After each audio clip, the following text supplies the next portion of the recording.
Open our architectural board review for December 12th. We can start with a roll call, please. Thank you, Chair Moore. I'll go ahead and take a roll call. Chair Moore? Here. Vice Chair Six? Here. Board Member Anderson? Here. And Board Member Black is absent. Board Member Noon? Here. Board Member Olson? Here. And Board Member Whalen? Thank you. Okay, excellent. With that, we can go on to general business and general public comment. Do we have anybody with us? Thank you, Chair Moore. We do not have anyone participating virtually. I do not have any speaker slips for general public comment, and we did not receive any written correspondence for public comment. Back to you. Okay, then we'll close public comment and go to approval of the minutes for November 28th. Can see those.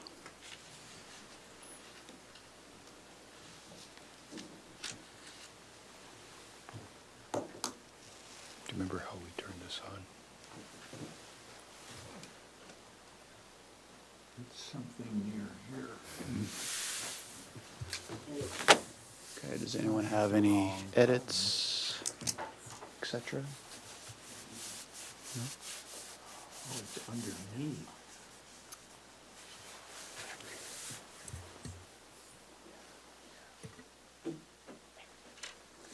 Great. I'll make a motion to accept the minutes as presented. Seconded. Oh, I'm going to say Mr. Olson beat you to the punch there. Any discussion? No? Okay, let's take our vote. Thank you, Chair Moore. I'll take the roll call vote. Chair Moore? Yes. Vice Chair Six? Yes. Board Member Anderson? Yes. Board Member Noon? I will abstain. I was absent.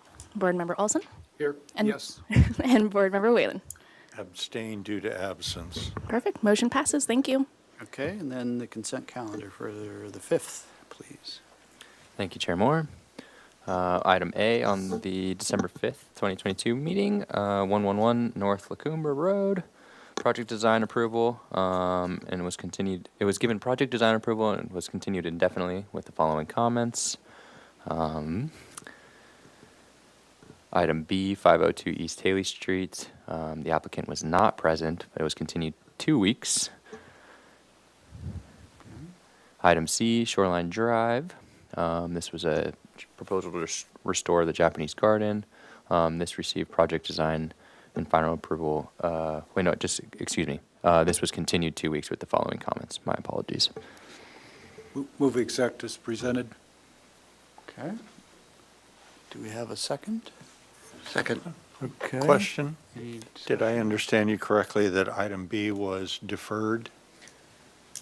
Correct. Thank you. Okay, any discussion? Well, let's vote. Thank you, Chair Moore. I'll take the roll call vote. Chair Moore? Yes. Vice Chair Six? Yes. Board Member Anderson? Yes. Board Member Noon? Yes. Board Member Olson? Yes. And Board Member Whalen? Yes. Motion passes. Thank you. Okay, and December 12th, please. Thank you, Chair Moore. Today we had 3 items. 502 East Haley, which was continued from the last consent hearing, was heard today and was given final approval and project design approval. Item B, 223 Wuhan Court, was also given project design and final approval. And item C, 1215 Cacique Street, was also given project design and final approval. And those were the only 3 items. Thank you. Okay. Move accept as presented. All right. Second. Okay, any discussion? Yes. Yes, a question, was there any discussion on that item B, 502 East Haley, about the color from those who were present at the consent agenda? Yes, we accepted the colors. There are similar colors up and down the street. The colors are not toned down as they are in the EPV, El Pueblo Viejo district, but we found them acceptable. Thank you. I find it a disturbing trend that many of the buildings on Haley are turning dark, sort of anti-Santa Barbara colors, but thank you for that explanation. Okay. If that's it, we can take our vote. Thank you, Chair Moore. I'll take the roll call vote. Chair Moore? Yes. Vice Chair Six? Yes. Board Member Anderson? Yes. Board Member Noon? Yes. Board Member Olson? Yes. And Board Member Whalen? Yes. Motion passes. Thank you. Okay. And any announcements, requests by applicants, etc., from staff? No, we have one announcement. If you wish to speak, Chair Moore, this is for Leon Olson, Absolutely. Board Member Olson. We have a resolution that we would like to read into the record. Okay, as your time on the board is coming to a close, we've come up with this resolution of recognition. So this is Architectural Board of Review, Board Member Leon Olson. Whereas Leon provided consistent and impressionable feedback with an artistic approach that contributed to the beauty of Santa Barbara, and whereas Leon provided an unwaveringly pragmatic approach towards projects proposed to the Architectural Board of Review, which helped blend them seamlessly into the character and beauty of our city, and whereas Leon was singular and consistent voice for public art and especially murals, and whereas Leon was a voice of practical reasoning of project reviews, and whereas Leon has been a dedicated public servant providing a consistently positive voice for the design of the city. And this is for you. Thank you for your time and your energy and your service on behalf of the city. Well, thank you, Chair Moore.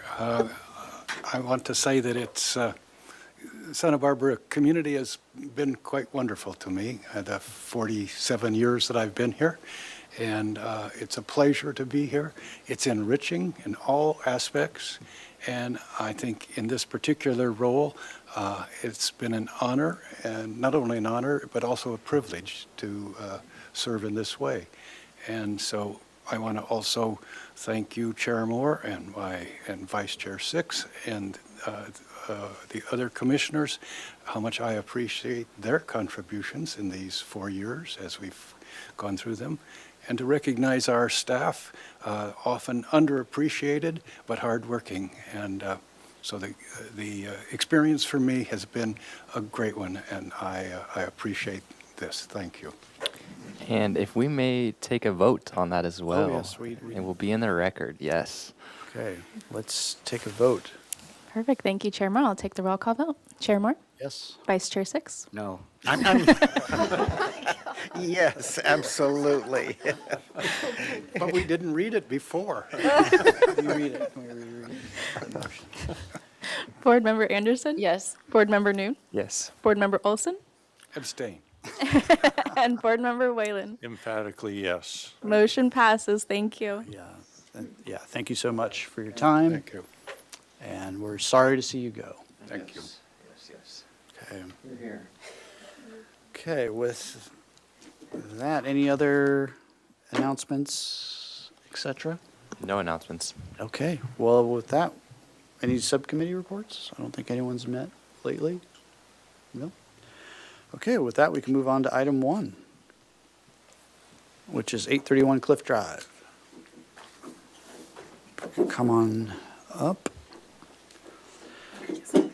So this is a proposal to construct a new driveway approach, security lift arm gates, and entry kiosk. Proposal includes restriping a parking lot, small interior planter fence, and landscape improvements. Final approval is requested. Project requires compliance with the plans granted project design approval on October 17th of this year. Welcome back. Did we have a motion from last time? My apologies. Yes, we did.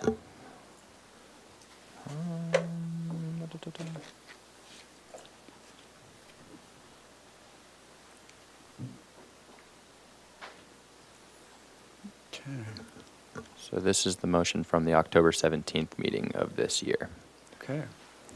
So, project design approval. We'd like to see further definition of the bus entry. Bring back more information on the surrounding project, including plant material, et cetera. And then we made the project compatibility findings. So, just a couple of things to wrap up. Will, was this presentation uploaded? I don't see the plan set on here. Give me one moment. Let me check. Okay. In the meantime, let's turn on these microphones. If you could introduce yourselves. Hello, I'm Lonnie Roy. I'm the agent for the property owner.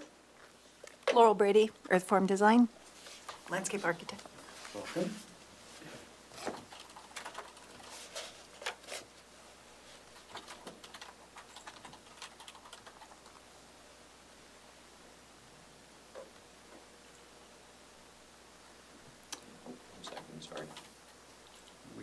Could start with the landscape first, if you'd like. Yeah, we can kind of go over some of it. So that presentation is mostly the context on the property.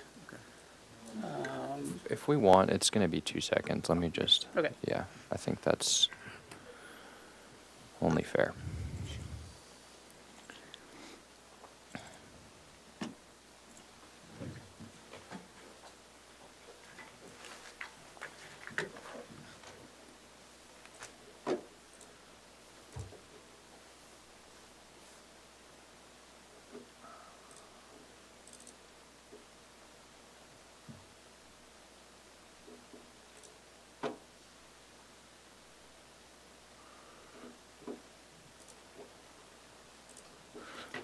Yeah, sorry about that.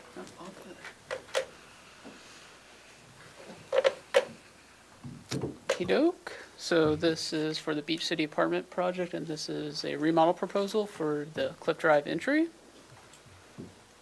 So the prior project that we came before you on this property was a landscape review after final, and the request at that time was to substitute 27 Monterey cypress trees that were located primarily at the perimeter of the site and replace them with date palm trees. The July hearing, that request was not approved. We came back in November to keep all 27 of the Monterey cypress trees, but relocate. There were 7 on the interior of the site and relocate them all to the perimeter.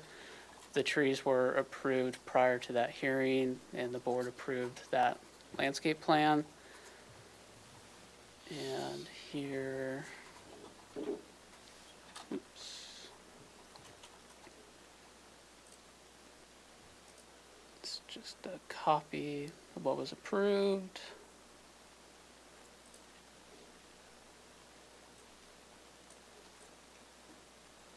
The other half of what was approved.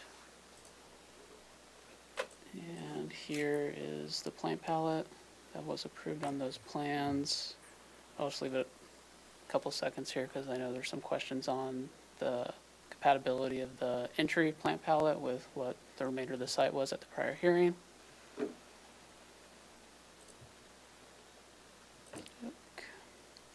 And then you also requested some photos, more of the entire frontage of the property to look at the context of what was being proposed relative to the other property frontage.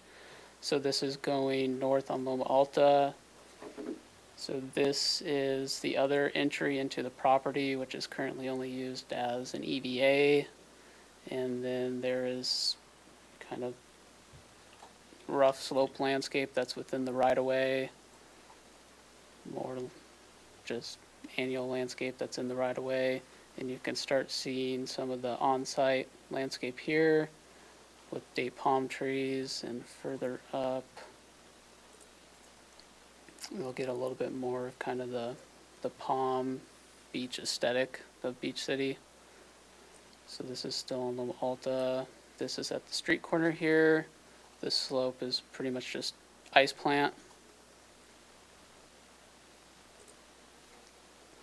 Then this is along Cliff Drive. So before you get to our entry, there's a large slope at the front of the property. Zoom in on the individual photos. It's hard to see. So it's a relatively steep slope, and it's just covered with ice plant currently.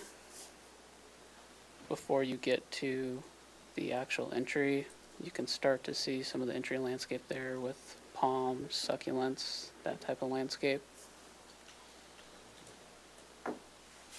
Then this is looking at the current driveway entry.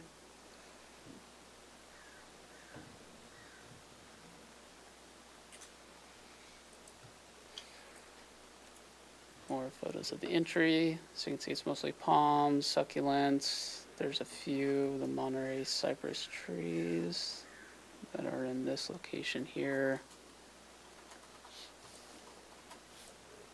Move your mic a little closer to you. Yeah, sorry. Then to clarify, since we're looking at these, the palms that you're showing in photo 2, are those part of this plan or the previous plan? So they were part of the previous plan. Okay. And this existing hedge along here is proposed for removal because it doesn't meet the standards of the current code. And this is looking back towards the entry there. So the parking lot's on the other side of this hedge currently.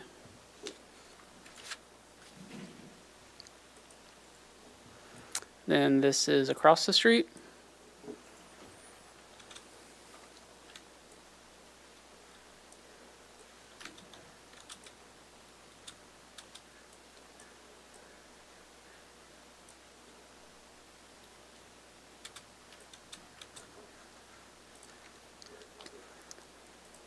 And here are two photos just to give a little taste of what the interior landscape is like.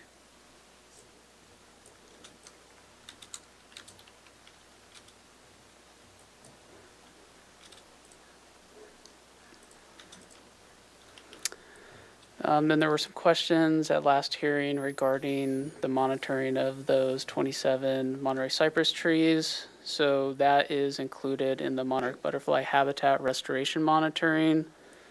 In orange down here, that is the actual restoration area. That monitoring started in June 2018. It has an annual report for quarterly reports, which are reviewed by city staff and a consulting biologist, and that includes the 27 Monterey cypress trees per the resolution of that approval.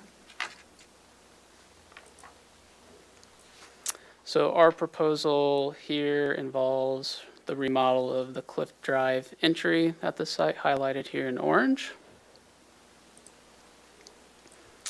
This is the existing layout. So the existing parking lot's proposed to be restriped, reconfigured, the hedge to be removed, removing the existing slide gates that are on site.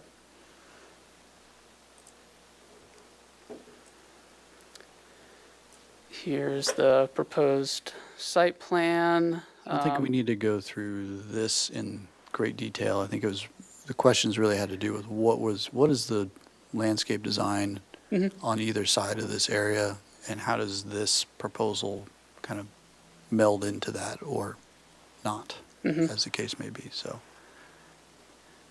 if you could kind of go to that level, I think I'll that'd let be, Laurel speak that'd to be the landscape. Okay. Maybe we could bring up the landscape plan. Can we just make sure that mic is on too and just, Hello? okay, perfect, thank you. Okay.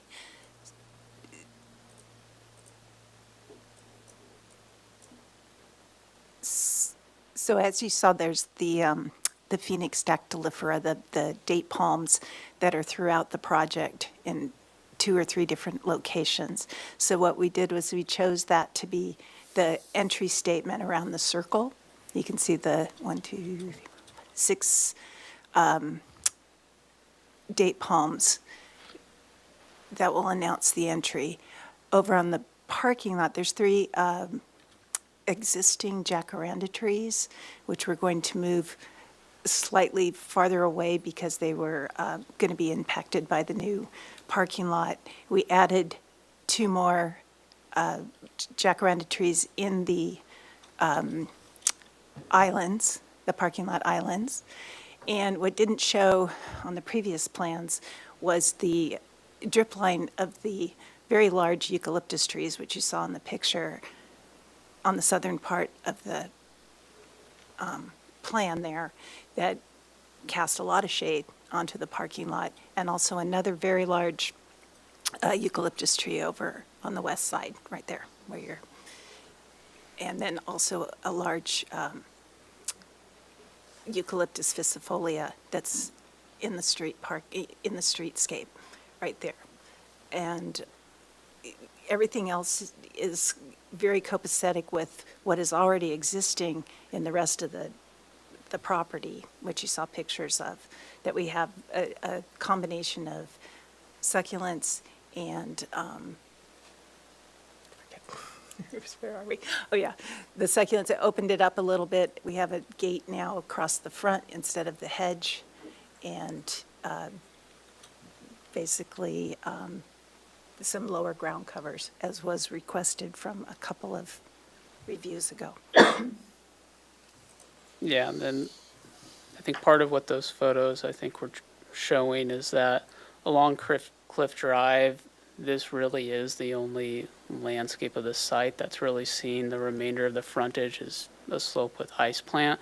So this really is along Cliff Drive the only kind of landscape statement that the site has. And then on Loma Alta, you kind of get peekaboo views of this plant palette or aesthetic. And then I'll step real quickly to, there's some questions on providing further detail on the kiosk, which the kiosk is right here on the site. So before we didn't have color, we didn't really have great detail in terms of the manufacturing of the actual bus part itself. So we've come back with a color aesthetic of a base orange and then a top cream, which will be using colors that were available at the time of the split window bus. The front end of it will be constructed with aftermarket or OEM parts for the front bus. There's a frame on the split panel bus, and then you can buy these various body panels to construct that front end. The roof part, that would be a custom fabrication.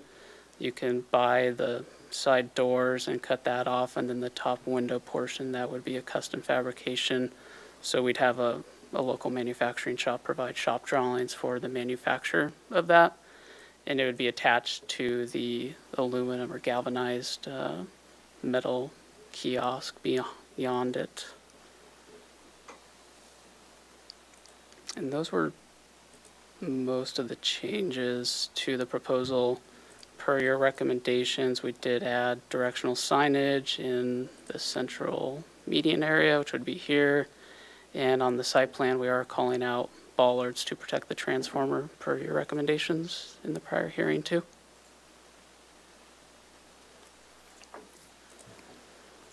Okay.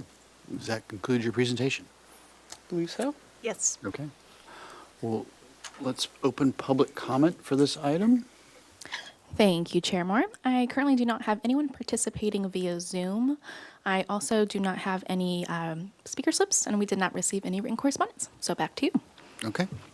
Well, let's go to questions. Mr. Whalen, you want to start us off? Sure, an easy question, Mr. Loy. What is OEM? It is, I don't recall at the top of my head here. Or more Yeah. simply, what does it refer Yeah. to? I have an answer for that. Go ahead. Good. It's basically when it's an original part from a manufacturer. That's very helpful. I Googled it. It stands for Original Equipment Manufacturer. Thanks. Yes, now we know. And continuing on with the bus question, I take it you don't have an elevation. You showed us a front-on facade, just to give us an idea of the depth and character.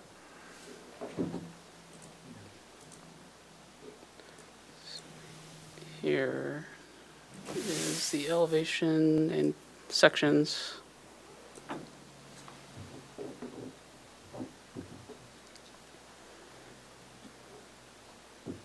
You might talk about the materials, colors, et cetera, for the rest of the, Yeah, so the rest of the kiosk, that proposal hasn't changed, so that's natural aluminum, which the matching what's on the current buildings that have natural aluminum accents. And the bus is kind of designed to where, you know, the person who is manning the gate, their legs can actually reach into there, so there would be a desk portion that would actually be kind of constructed within that bus portion, and they would have the slide windows to talk That's to very whoever's driving in.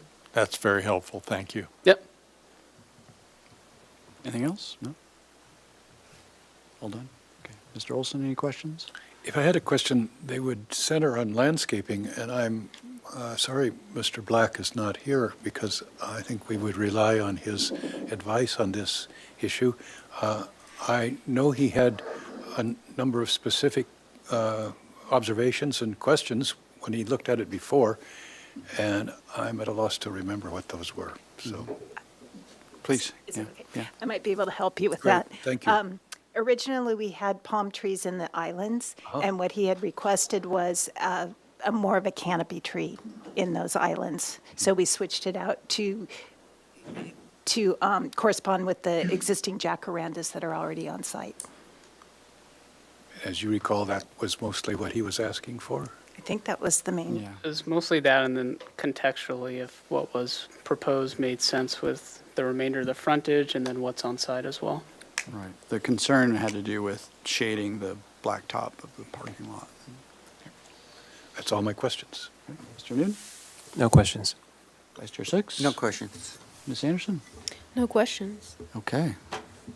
I don't have any questions, so let's go to comments. Who would like to start? They're here for final approval, so, I'll start. okay. I think this project is ready for final approval, and I think that they addressed our concerns that we asked them to outline for us and respond. Okay. Vice Chair Six? I have nothing different. Mr. Noon? I concur. Mr. Olson? No comments. I would agree with Ms. Anderson's comments. Okay. Well, who would like to make that motion then? Okay, I'll make the motion Perfect. that this project receives final approval As presented? as presented. Okay. Great. Second. All right, any discussion? Do we need to make any other finding? Maybe we need to mention, I'm not sure on this, but I think we should just do it. Oh, yeah, I That see. it requires compliance with the plans granted project design approval on October 17th, Yes. so. The plans are in compliance with project design approval from October 17th.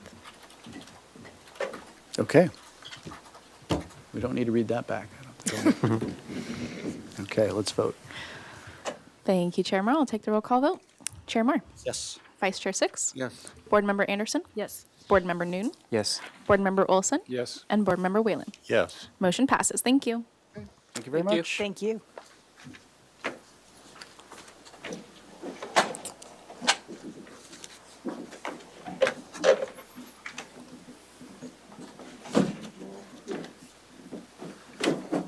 All right, we are ready for item number 2, which is 3344 State Street. And this is the proposed project involves interior and exterior remodel of a hotel to abate violations, provide ADA accommodations, walking paths, reconfigure the parking area, relocate the trash enclosure, reconfigure the pool area, update the landscaping, and create a guest lobby/breakfast area.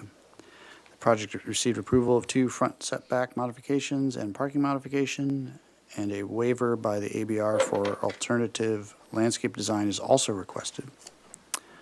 Final approval is requested. Project requires compliance with the plans granted project design approval on July 25th of 2022. Welcome back. If we could have our motion for minutes.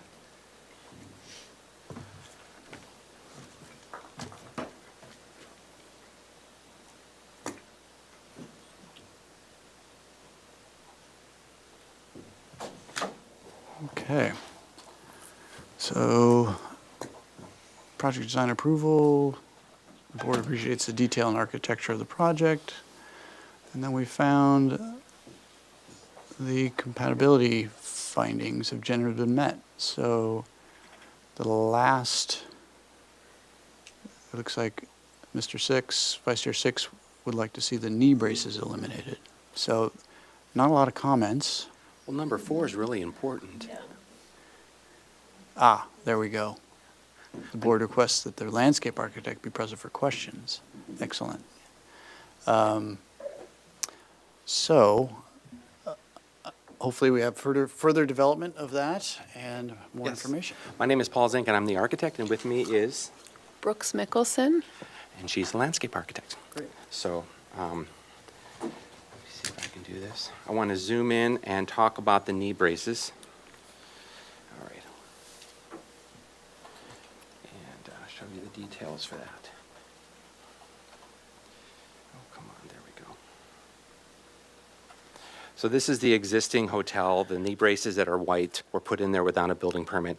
And the posts, the metal posts that are in there are from the 1960s or 1950s style of architecture. And they boxed them in to make them 6x6 posts. And the braces that are there right now are hollow. They're non-load bearing. And so what I'm proposing is putting a fake 6x6 post or column at each one of the steel posts that's happening. And then the trellis down below was built without a building permit. I'm replacing that with 12x12 plaster piers or columns, and then a 6x10 header and a heavy timber truss. So I'm beefing up the mass of the elevation that's there.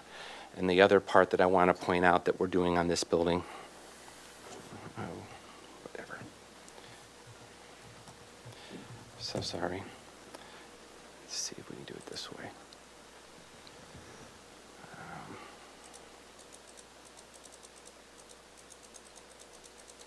want to go down. All right, you can see the columns at the top that are happening with the braces. What's interesting about the braces that I'm proposing is that they're going to be 4x6s, and then the columns themselves are 6x6 posts. So they're let in a little bit on the sides. And the photograph that I showed you, they were all made out of 6x material, so they had that flushness at the front facade. And then the heavy timber trellis down below. And then at the corner, I'm filling in this area and, you know, trying to beef up the edge a little bit to create a little bit more mass. And then I wanted to show you some of the detail for that, because it's important. I'm actually go. This is it. Next sheet. Right where the pointer is, there's actually a 2x8 that's going to run across the top. That's going to tie in the 8x8 or the 6x6 posts that are happening there. And you can see how I have it shaded in there, so that I'm actually tying the ceiling part is looking like a beam, so that this plaster ceiling is dying into something, and then the posts that are happening. And then the posts, because they're hollow on the inside, my handrail can't attach to it, so the handrail is actually like an upside down U shape. And so there's a little bit of a 2-inch gap that I'm showing between the actual handrail that's 42 inches for the 200-pound thing and where the posts are occurring. So that's the detail that's happening for that look. And then here's the trellis part and the columns. So I just wanted to explain the detailing that I put together for this scenario, and how I'm actually thinking it's an improvement, and I like the solution that I came up with. Next thing I'm going to do is go to the landscape plan. Let me zoom up to that one. Oops, there it is. It's much faster than I thought. Tell me what you want to see, or you can. Yeah, what do you want to so talk about? I wonder if we should go to the planting plan, which is, I think, 2 more sheets down. Yep. Okay. So this hasn't really changed much since the previous hearing, but I can explain kind of the approach was to provide kind of a lush, rich green plant palette while keeping all of the plants in the low water use category. So that was kind of, you know, where we were coming from with our plant selection. So you'll see kind of a variety of evergreen low grasses mixed in with some kind of deep green shrubs, palm trees, some kind of flowering succulents to kind of speak to the oasis tropical style of the architecture. And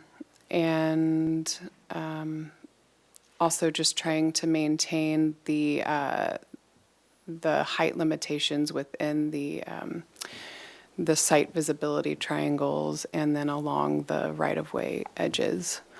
The 2 trees you see along State Street are the Tristanias, which you'll see, you know, a lot of the street trees along State are the ficus, but then we see a lot of the newer trees going in as the Tristania, kind of as you travel up State Street. So we're just working with that vernacular. And then on Amapola Drive, am I pronouncing that correctly always? Okay. We are proposing 3 jacaranda trees along that edge, which you'll see as you travel north up the street. You'll see a few more of those in people's yards and along the street edges. So just trying to tie in with the residential portion of the street. The vines that are covering the trellises are an evergreen honeysuckle. We have a lot of plants that are kind of gold and yellow flowering that speak to the color of the building. Try to tie that together. I think that's probably about it for the plants. And that's our presentation. Yep. Okay, thank you. Well, let's open public comment for this item. Thank you, Chair Moore. I still do not have anyone participating via Zoom, and we did not receive any written correspondence or speaker slips for this item. So back to you. Okay, then let's close public comment and go to questions. Want to start down here? Sure. While we're on this plan, is there a location for your irrigation backflow device? Yeah, so we have kind of a diagrammatic irrigation plan included in this set, and we're showing it, if you go a little bit to the right, which is as close to the water meter as possible on this plan, but I think ideally it would be set maybe at the corner within the planting area. Okay. Usually these plans are more diagrammatic, and then we pick the best spot in the field with the contractor, but Okay. yeah, as close to the water meter as possible, but still within planting area. And then, can you just remind us if you're adding new light fixtures or and Yes. what that fixture is? I can show you. Page 11.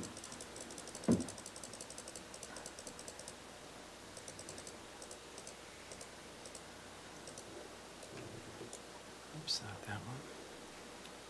Sorry about that.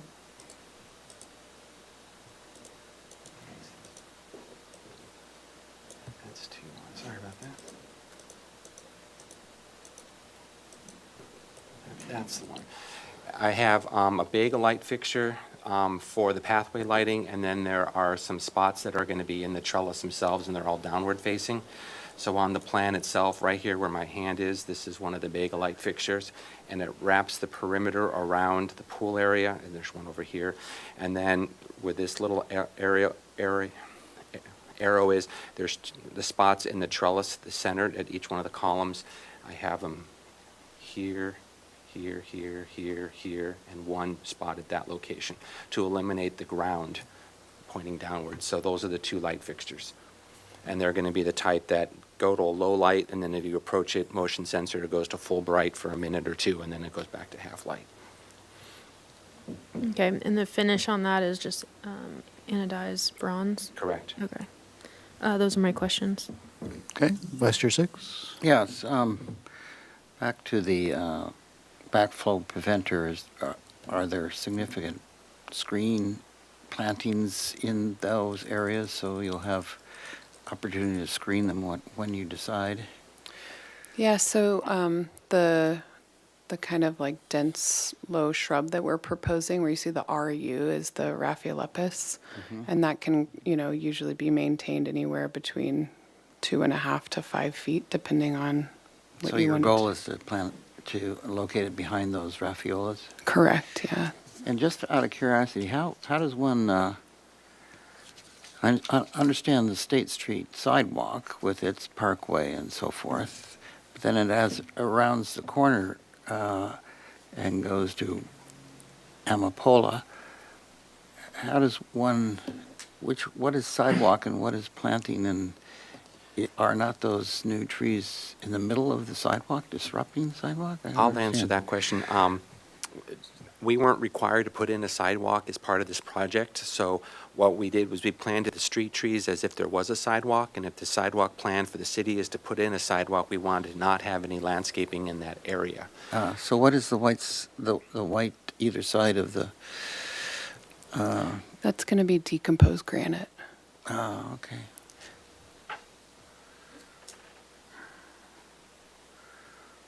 And the reason for that? The city asked that we sort of plant it as if long-term they could turn it into a sidewalk, so that was kind of our middle ground solution of Oh, so the making, green is, is ground cover planting. Ground cover. And then the trees are planted in like a DG. okay. Yeah. So everything could be removed and replanted as if a sidewalk does go in. Yeah, Correct. that was I the get it. hope. Mhm. Okay. Okay.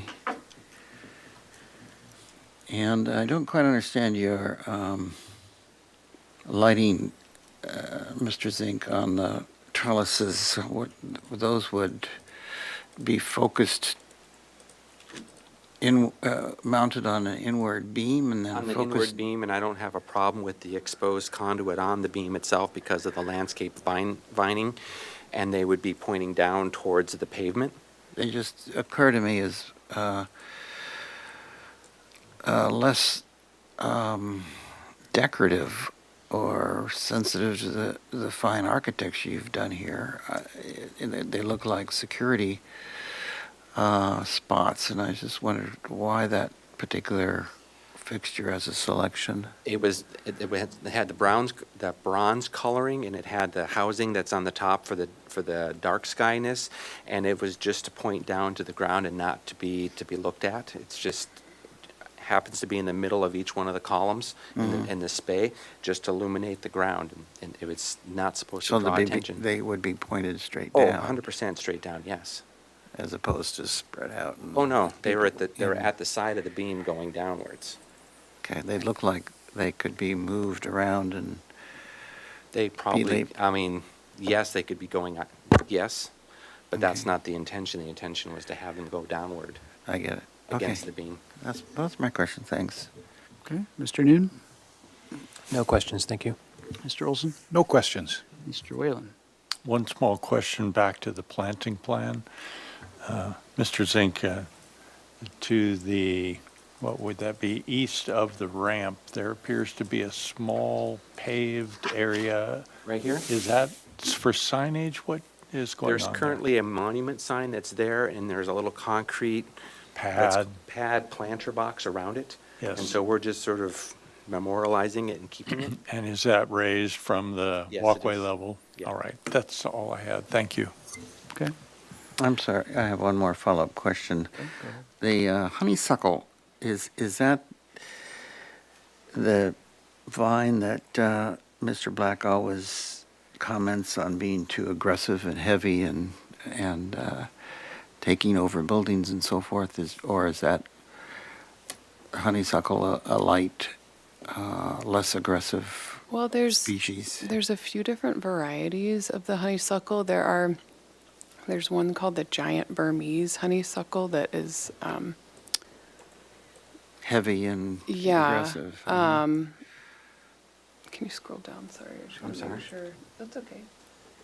Yeah. So, yeah, there's different varieties, and we can ensure that this isn't the kind of like larger one.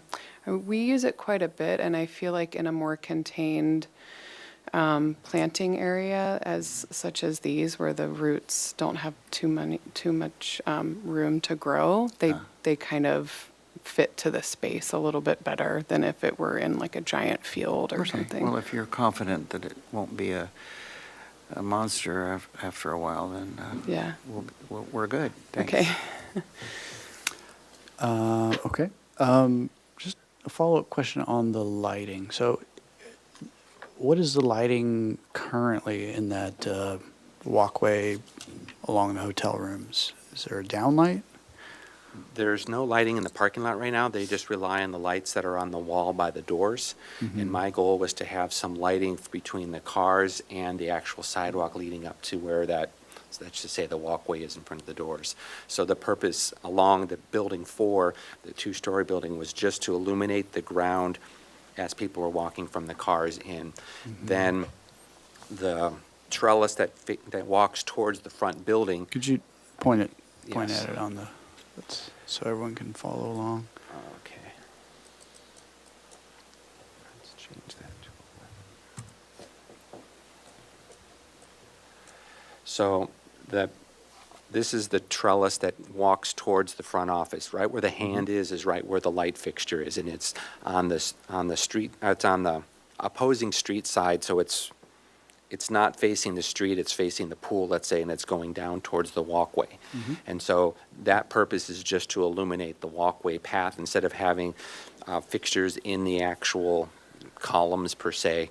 I was just lighting it from above and making it sky. And then over here, it was at each one, this entrance here, there's a planter, there's this entrance here, there's a planter, there's this entrance here, there's a planter, there's an entrance here, and then I had a single spot right here at this spot. And I have them shown on a different site plan. I'm going in the correct direction, yeah. That's the single, that's the double, that's the double. That's the double, that's the double, and there's a single right here. Okay. And the one there is related to just getting somebody from the sidewalk to that stair, or? Well, there's going to be a little bit of landscaping, and who knows if someone's going to make a little entrance kind of walkway right here. It's just to illuminate. That's called a trip hazard per se, because all I'm trying to do is illuminate the ground, not significantly bright. And they are utilitarian, but they are bronze in color, and they're meant not to be look at me kind of fixture, and they're not like you would find at the San Ysidro Ranch. Sure. This is not that kind of budget. Okay. Any other questions? I have a follow-up question on that. Did you consider placing the light lower so it's just washing the ground instead of high up? It's either or. I mean, because I actually was at the San Ysidro Ranch, and they've got these really cool little toilet paper ones that in the same exact location, except they're cutesy little, Bega fixtures at, $200 a piece or whatever. And it just illuminates the ground. I did not think And of. that was up high? And it was up high, yeah. Okay. Okay.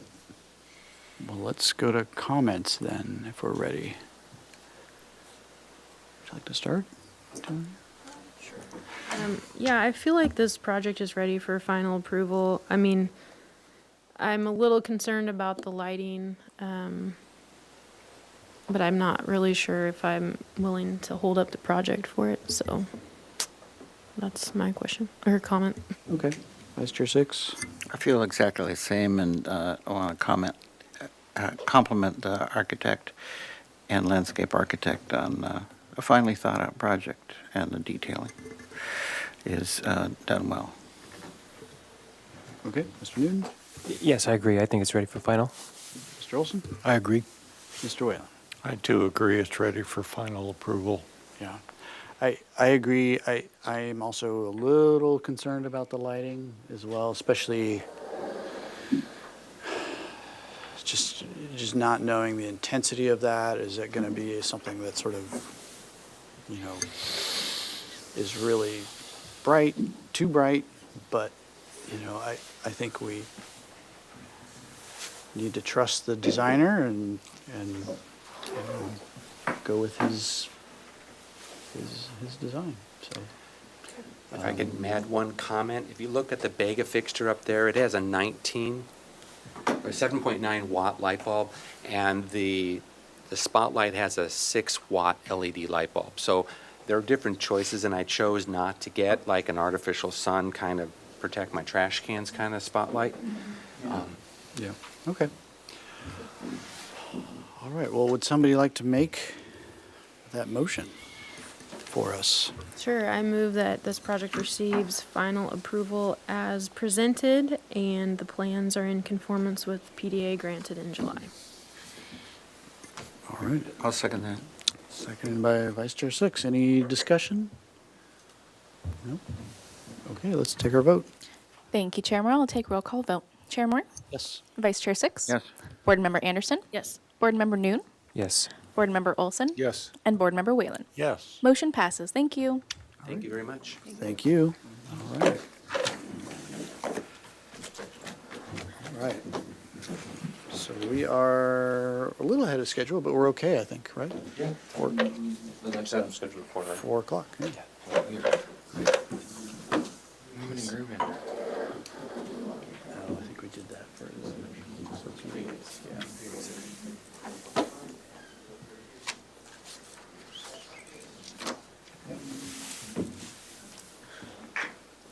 Hello, we're ready for you if you are. Okay, yeah, item 3. The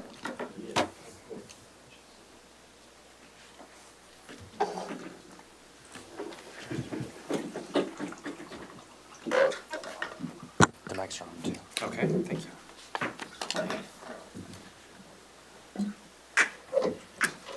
Okay, item 3, 513 De La Vina Street. Proposal to convert an existing commercial building to 15 hotel units with 11 units with kitchenettes, 4 with full kitchens. Project includes exterior alterations and site improvements. Project was previously permitted, but revisions were made to accommodate appropriate Spanish architecture. Final approval is requested.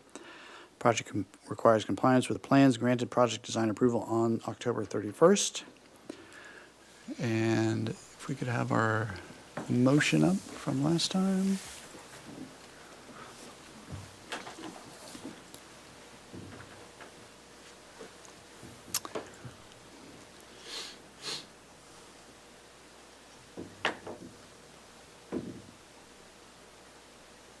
Okay, study the simplification of the arches and the stair tower to a more unified design.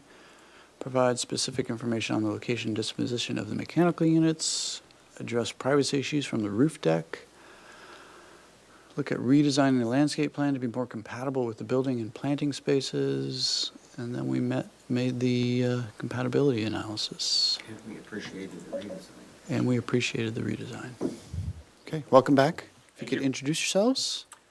My name is Eric Baer with AB Design Studio. With me is Will Rivera and Shrepik Lee. Hi. Okay.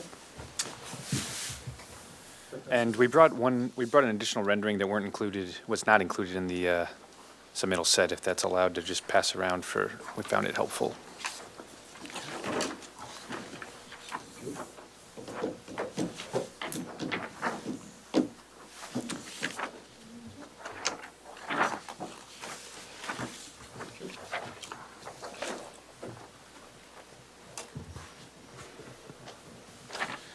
Okay, I will keep it brief today. So when we met last time, what we presented were some hand-drawn illustrations of the proposed floor plan and elevations and so forth. And as you just revisited in the minutes, the project was very well received. We've since that hearing been implementing that design into our BIM model and working through our construction documents and coordination with our engineers, and we're here for final approval. The design has not changed materially since we last presented, besides in response to the board's comments. And so I'll just go in order of the comments. The first comment was regarding the proposed arches. We've got on our drawings what was previously proposed and then what is proposed now. And I'll let Will Rivera speak just briefly on the changes and simplifications made to the proposed stair arches. So we pretty much just lowered the parapet. Turn it on for us. There you go. We lowered the arches and that whole stairwell about 5 feet, and we removed the cornice detailing.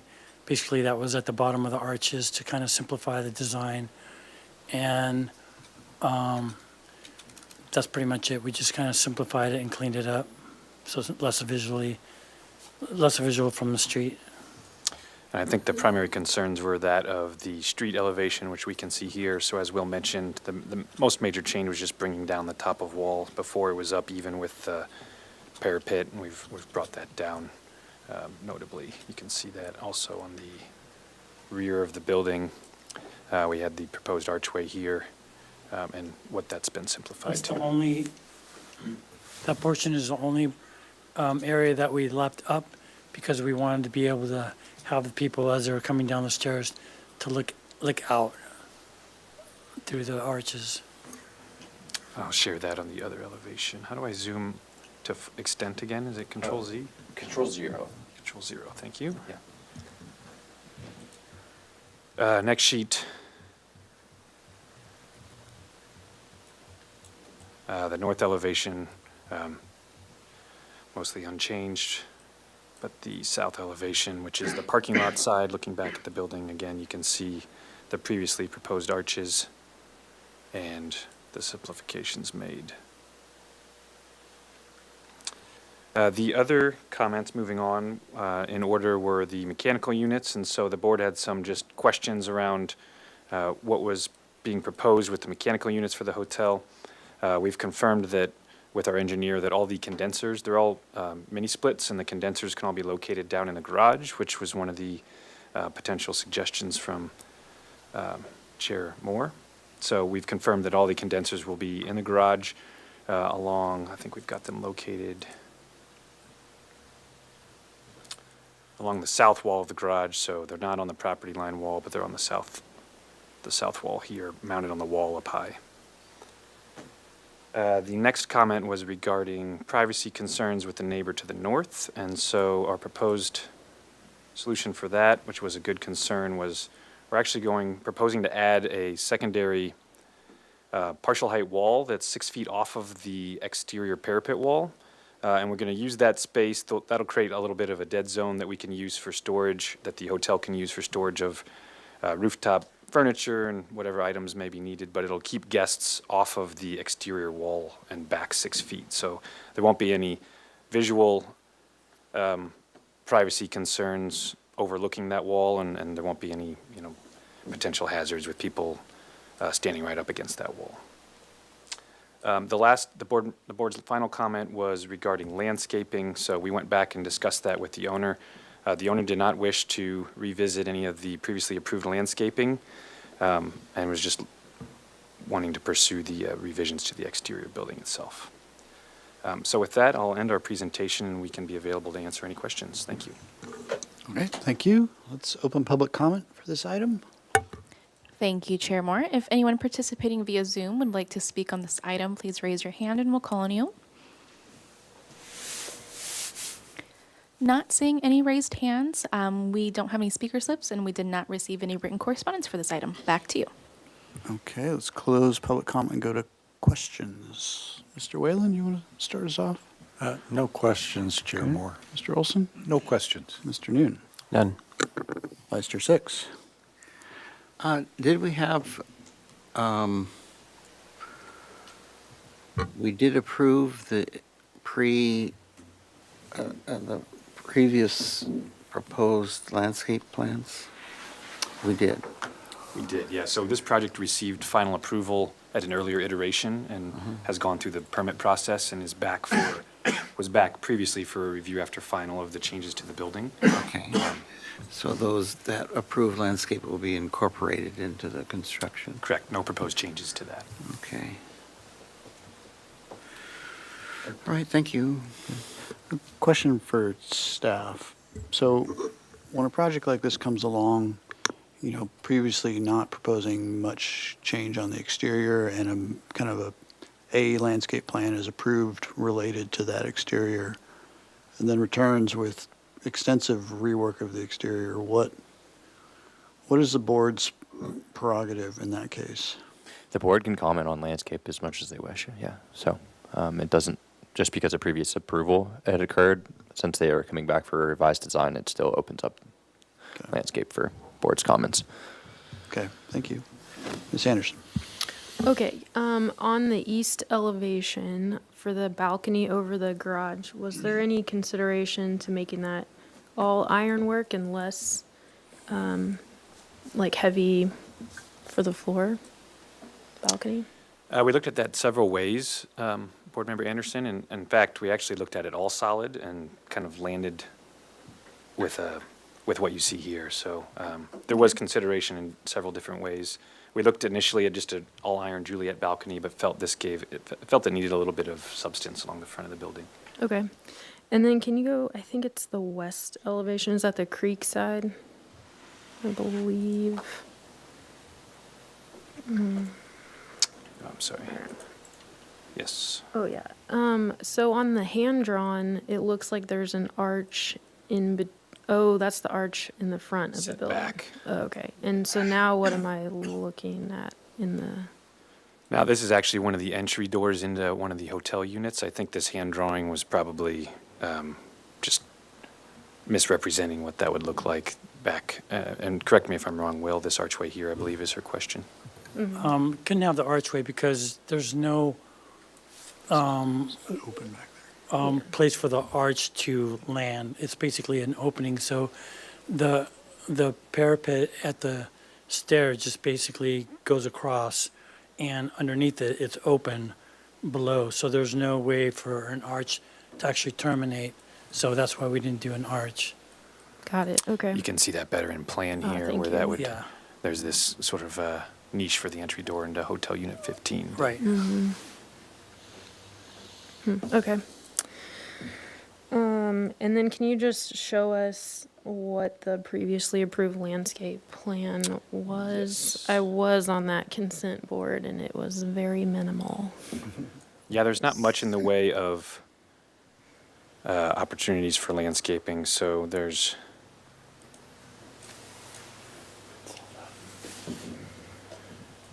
the planters themselves. Let me just get us oriented. There's some existing planters along the front sidewalk that are being maintained, and then there's the opportunity for this new planter here in the parking lot, which is probably the most notable area for landscaping, And behind the trash enclosure. and behind the trash enclosure here as well. And Yeah, and just show us what was the proposed planting. so this was the kind of the palette that was presented, and just trying to recall where this information was in our drawing set. Okay. And no landscape lighting is proposed, correct? Correct.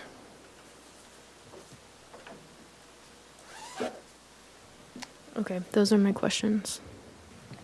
Okay. Follow-up question? Yeah. Do we have photos of I guess the proposal is to maintain the front side landscape? So what do we Yes, have there do. in photos? Let me see which photo is best. Does this board have the ability to pull up Google Street View? That may be better. I think I've got some here. Never mind.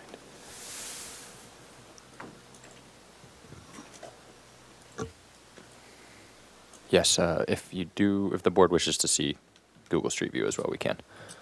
So there's some existing low bushes here along the sidewalk, if that's the question. Other view.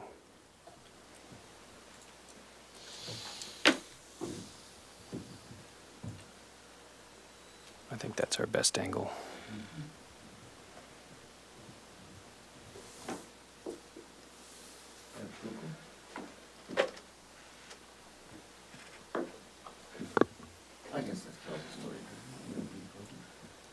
Let's take a look at it real quick, since it's open. It's up on the board. You were planning, though, to replace the planting in those planters, correct?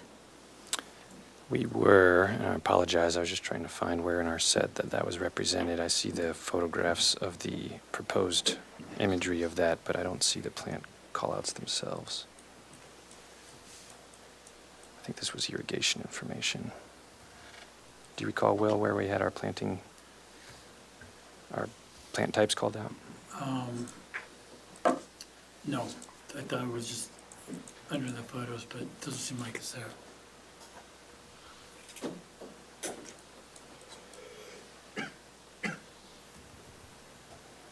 So that we have agave and then I can't recall what this plant type was, and then this was the tree we're Gardenia. proposing.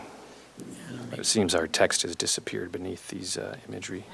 I apologize.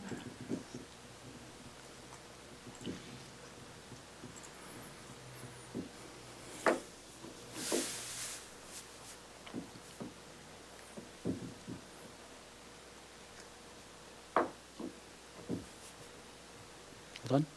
Oh, yes. Since we're on this sheet, can you scooch us over to the sidewalk side? So, in that photo where there's like a large amount of paving, you now have 3 entries, but the little landscape pockets are going to stay as is? It's kind of a continuous planter along that wall besides where the existing front doors are, and we're cutting new entry doors into that elevation. So we're removing portions of that existing planter, and then wherever there's not new hardscape required for these 3 entry doors, then Go to the first floor plan. You can see. then the planters will remain. Okay.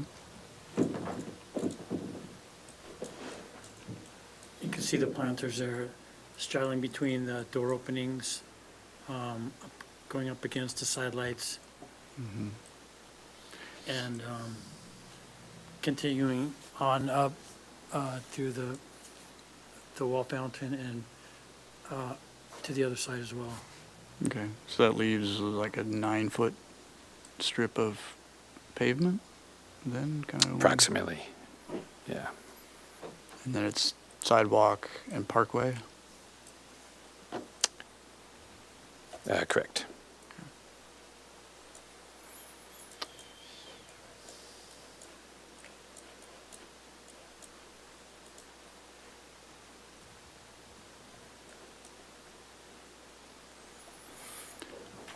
So just below where the hand is now, that's not hardscape in that zone, or is that, It's not.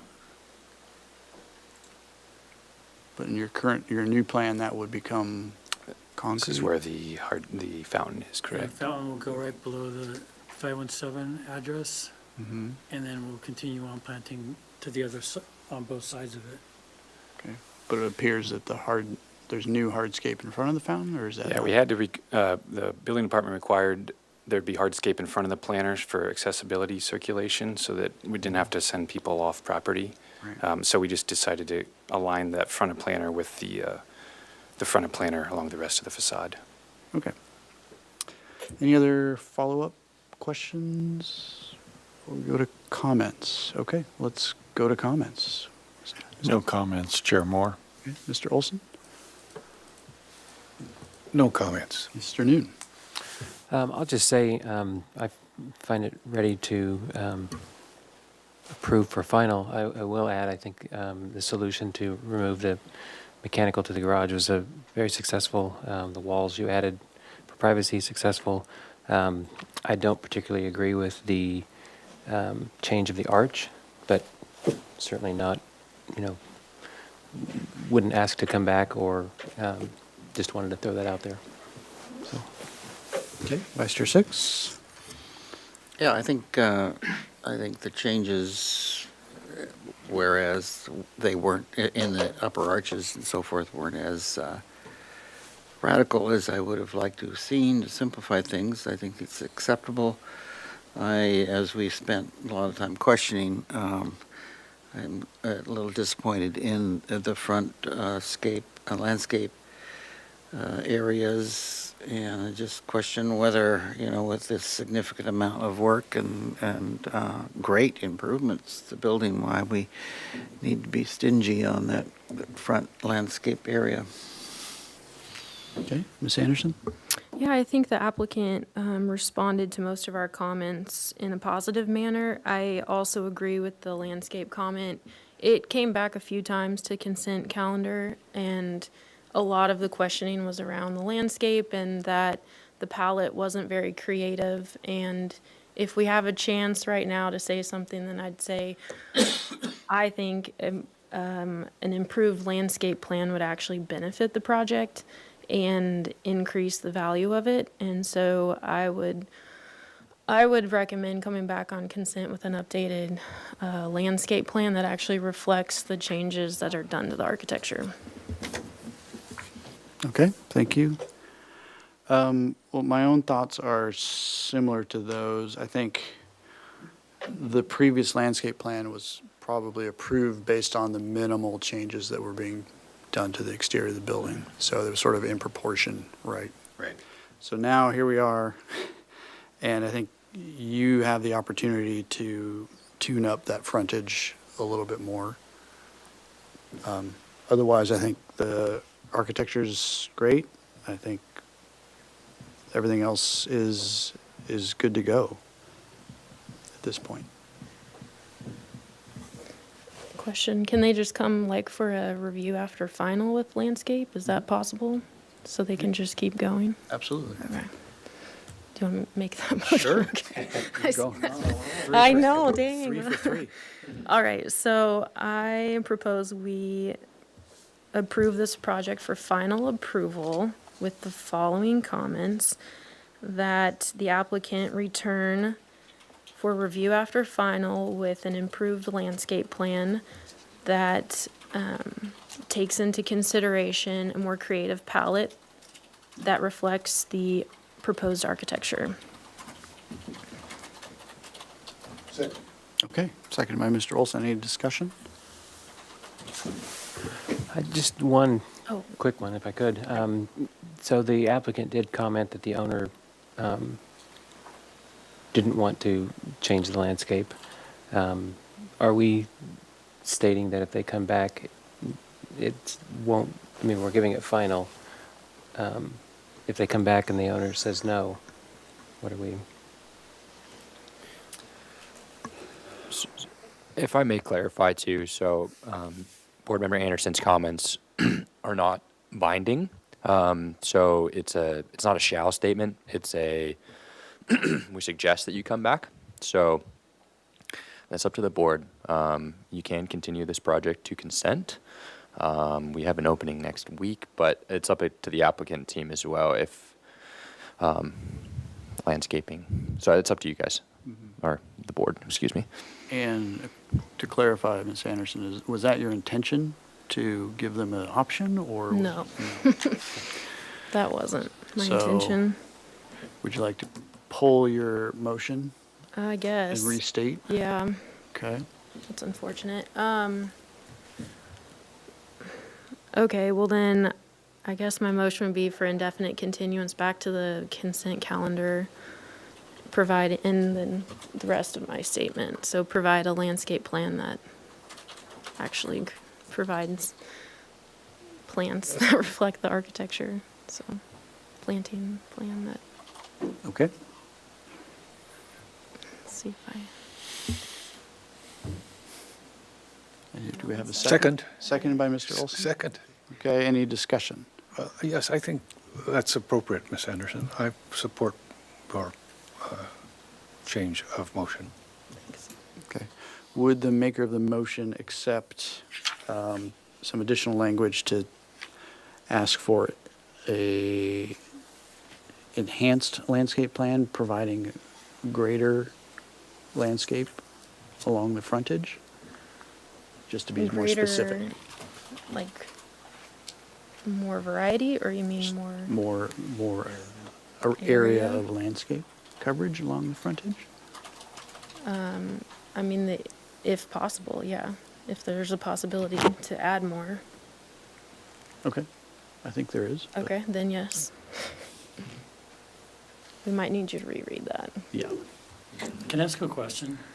Sure. It's a little misleading as an applicant, because the last comment from the minutes was that the landscaping was acceptable.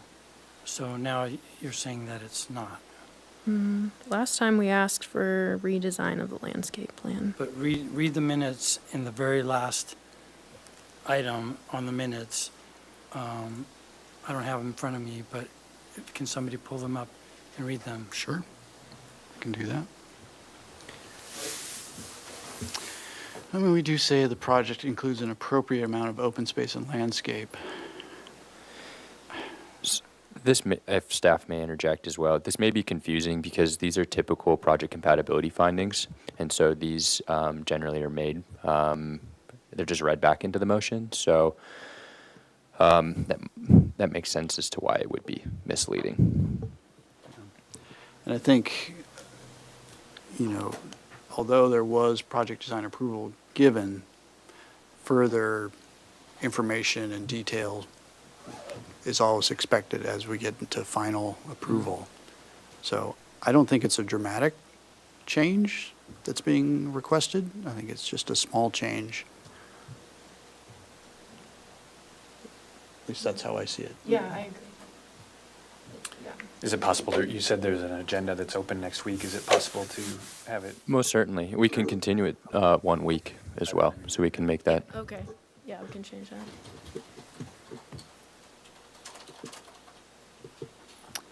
Okay, if we could read that back. Of course. Thank you, Chair Moore.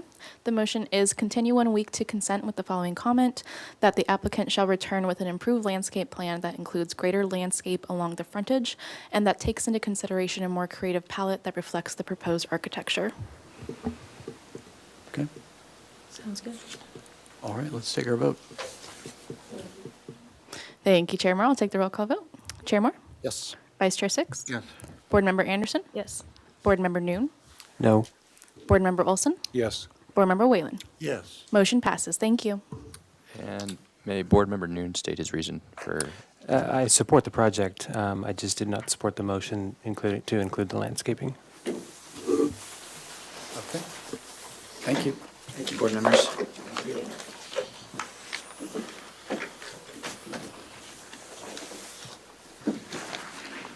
Okay, why don't we take a 3-minute recess, if we could.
ready, we can move on to item number 4, which is 425 Garden Street.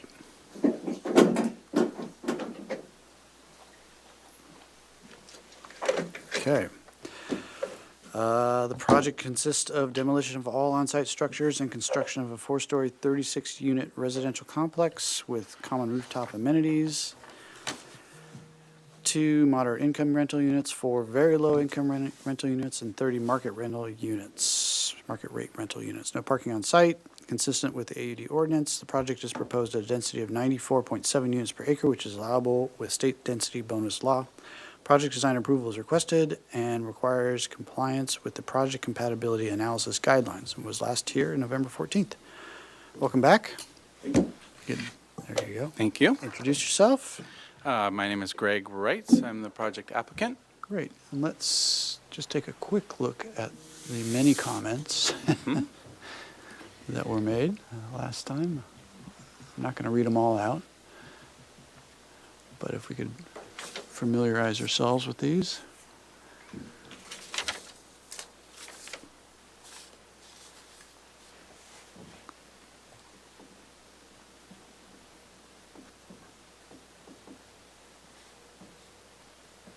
Okay.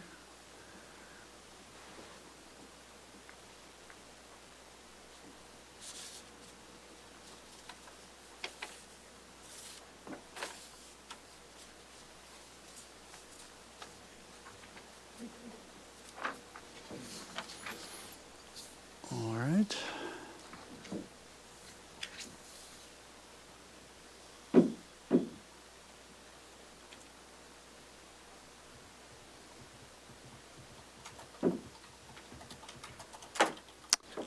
Okay, Okay. walk us through these. Yeah, so first of all, I want to thank you all for your collaboration through this process. I think we all agree that the building is dramatically better, having gone through the process and had the constructive comments from everyone on the board. So I appreciate it, and I can see the value in how your comments have shaped the project. I did not invite Sean to be here today. It is a 20-hour one-way trip to get here from where he lives. So, but he is listening in, and he will be able to answer questions should the need arise. I have his notes in front of me, and I'll just go through the comments that we received at the last hearing and tell you how we've addressed them, or attempted to. Okay, so it starts with the site plan and attempt to widen the hardscape. So I'll go to this image first, and then I can jump to the site plan. But what we were most able to do was 2 things. One, on in the foreground, we were able to push that facade back about 8 inches, didn't find that it was feasible to move the facade back any further without impacting the usability of the lounge. However, we also did remove the planters in front of those windows, so all of the landscape is at grade now. So from a pedestrian feeling, it should feel a little bit more open. If we do need more space, if it does start to feel congested on that sidewalk, then it's very easy for us to add more hardscape to widen the effective sidewalk area. So it becomes much easier to expand the hardscape should that feel necessary. There's at least 1.5 feet that we could use for that. Well, that doesn't read great, but that's showing that same corner pushed in there, and then how much hardscape you could have at the expense of some of the landscaping. The appropriate location for the transformer, so that was moved to the front. We still have the same clearances. That had a nice effect. That's on the right-hand side towards the front now. That kind of C shape there is representing where the transformer is. And has the same clearances, so it's able to fit there. It actually had a nice effect, which was not what I expected, of it being able to expand the outdoor areas of the 2 units on that side. So it led to a better outdoor space for those 2 units. So that was a good suggestion. the potential nuisance on the northwest side of the property. So that's the opposite side over there where you see the single bike parked. What we did there is there's no real shelter on that side. Use the mouse to highlight. Yeah, oh yeah, of where course. you're talking. Yeah, There we go. thank you. Okay. So one of the suggestions was maybe to put a gate here under that arch. We didn't feel like that was an attractive option. So we've kept the gate back here. But it's a concern to make sure that this is not used in a way that's inappropriate. So should it become necessary, we may have to go back and add something. I don't think it will be. I think this area is not going to be so attractive that will become a nuisance area for us. But like I said, there's a security gate here, and there's no covered, substantial covered area in that area. Courtyards to better relate it to the lobby and the interior spaces, as well as add additional landscaping ground materials. So this actually we addressed by reversing the elevator lobby, or where you would enter the elevator. So you can see before we had door here and enter a door here to get into the elevator. So you never really entered the courtyard area, and it was kind of detached. And then when you're leaving the building, you'd come out here and go out there, and same problem. So what we did was we raised the lounge to the level of this corridor, which allowed us to eliminate a corridor that used to be here, and bring this area down to grade. So we are using this elevator as part of the ADA access. So you go through and do a half stop up here to get to this level. So we reversed it. So now people will come down and they'll have that visual connectivity to the courtyard. So it will be much more of their experience in entering and exiting the building by having done so. And then the amenity area itself has a better flow out to that area as well.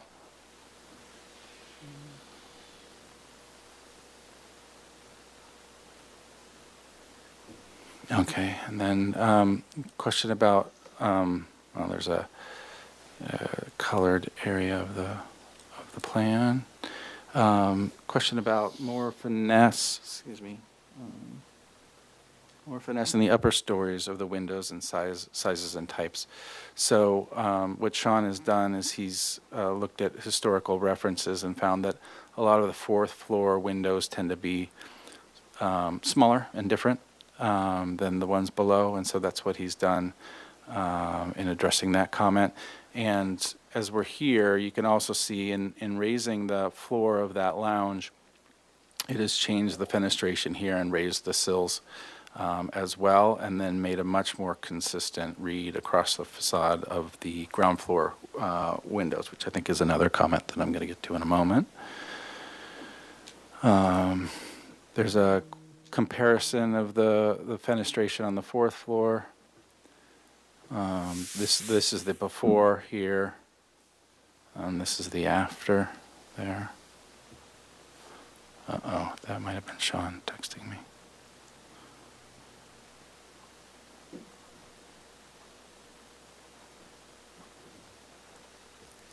Oh, he wanted me to point something out. There was this little roof we were asked to study additionally, and the idea was that this was to be a uniting element across here, but then when he looked back at it after the comment, he found that it wasn't necessary. So that has been dropped. And there's other details on this, but I think they're going to come up in future comments. Oh yeah, I hit on the unification of the window types along the right-hand side, simplification of that.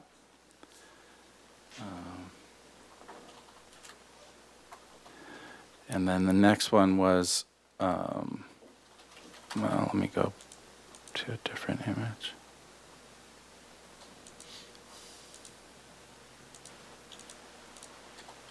Well, go back to the facade. There.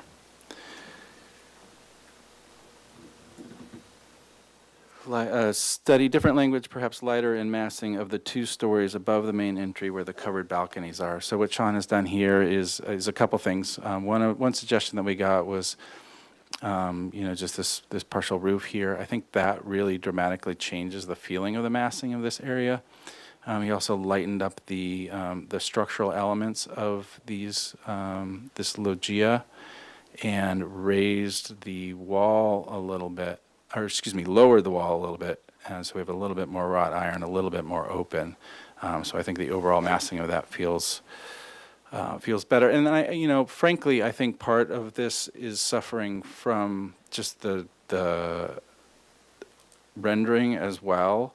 The fact that it appears just gray in the background there, whereas if you look at these, that are rendered well, where you have light penetrating into that space, you can see that 3-dimensional aspect that never appears in that loggia in the center. But I think it would read and feel a lot more open in real life than it does in the images that we're presenting here, that are really just, it just looks gray and flat. But I don't think that's how it would feel. So I think between the things that Sean changed, as well as just the nature of these renderings, it will appear less massive.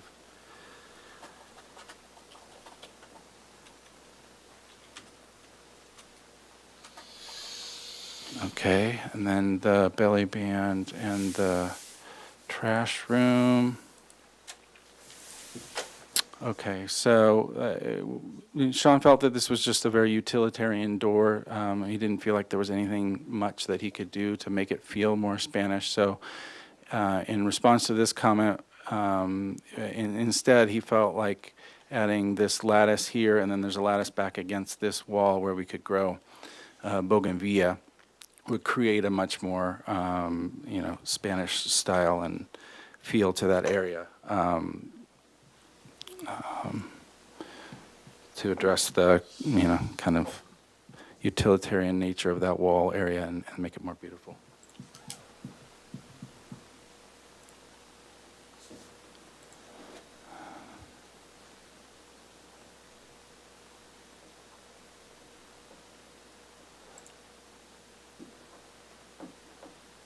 Okay, I already covered that one.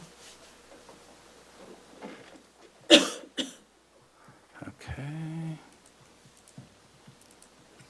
All right, and this is the glass that was previously here is now wrought iron. I do think it looks a lot better. If needed, so the reason it was originally glass was for the concern about sound. So if needed, we may study the ceiling in that kind of paseo area and any kind of acoustic treatments that may absorb more sound if it becomes an issue, or it feels like it's going to be an issue.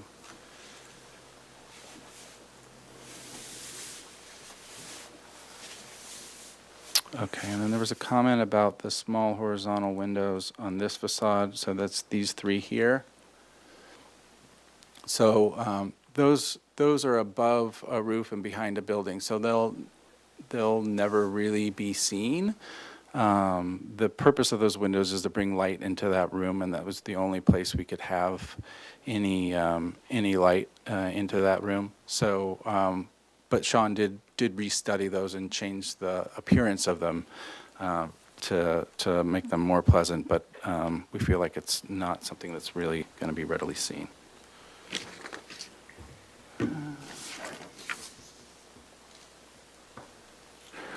And then the windows, restudied the windows and the indent for the vertical stair. So these have been changed to glass block, as is fairly common for stairways, and then it's been centered. The belly band has been removed. There's still kind of a character line here, but it's more functional. It's more of a thinner kind of expansion joint than it used to be. And then the belly band was moved to the first floor to really draw more attention to the delineation of this space versus that. The study a more Hispanic profile of the flat roof parapet. So this is a much more Spanish colonial revival style cornice. There's a repeat comment on the other elevation about belly bands. Same response. Study the extent of the kitchen wall. So this was pushed back so that there's a continuous line across for the railing. So that detail has been fixed.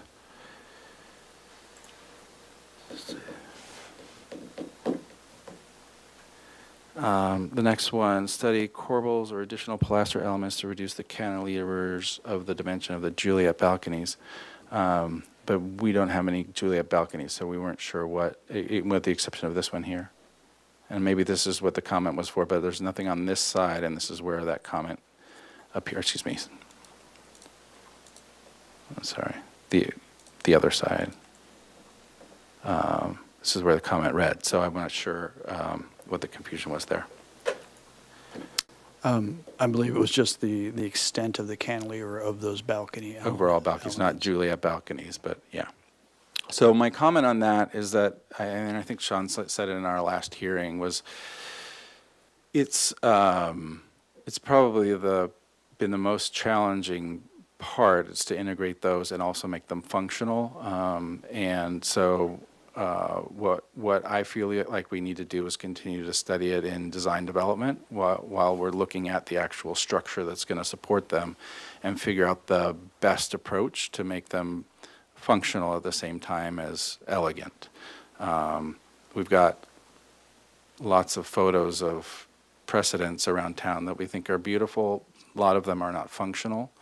And so trying to extrapolate from those precedents to something that actually will work for the residents is going to be a continuing challenge, but it's something we will continue to work on and do as best we can.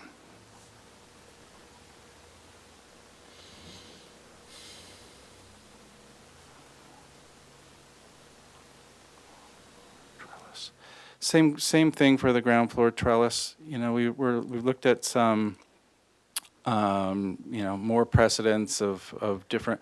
The goal for this is to create kind of an outdoor room for those tenants on the ground floor to make it a beautiful space for them. And we haven't landed on an ideal and perfect solution yet. And it's something that we feel like needs to continue to evolve as we get into design development and integrate the required fire access and other things that are really going to end up impacting what this ends up looking like. But we understand the comment and want to make sure that it's an integrated and beautiful element of the building. And then the last one is to study areas to reduce the plate heights that can bring down from the 9 feet proposed throughout. Sean has gone and changed the he's using a different truss assumption for the entirety of the hip-roofed red tile section, which brings the eave down 8 inches and brings the overall building down, height down as well. And yeah. So I've gone through all the comments. I skipped the duplicates and obviously happy to answer questions. Sean's prepared to answer questions as well and hear your comments. Okay, thank you. Let's open public comment. Thank you, Chair Moore. Starting with virtual public comment, if anyone joining via Zoom would like to speak on this item, please raise your hand and we'll call on you. Let's see, I do have Sean Day, who I believe is part of the project. Are we able to call on him? We were able to take him as public comment. Okay, perfect. Yes. Sean, I'm going to go ahead and send you an unmute request. Please go ahead and unmute. Hello, all. Sorry I couldn't join you. I do hope to get back to Santa Barbara soon, but perhaps just not that soon. Greg has really done a great job of covering, what we wanted to say tonight, and I want to reiterate his comments, thanking you for your help in this. I think it's been a really great collaborative process.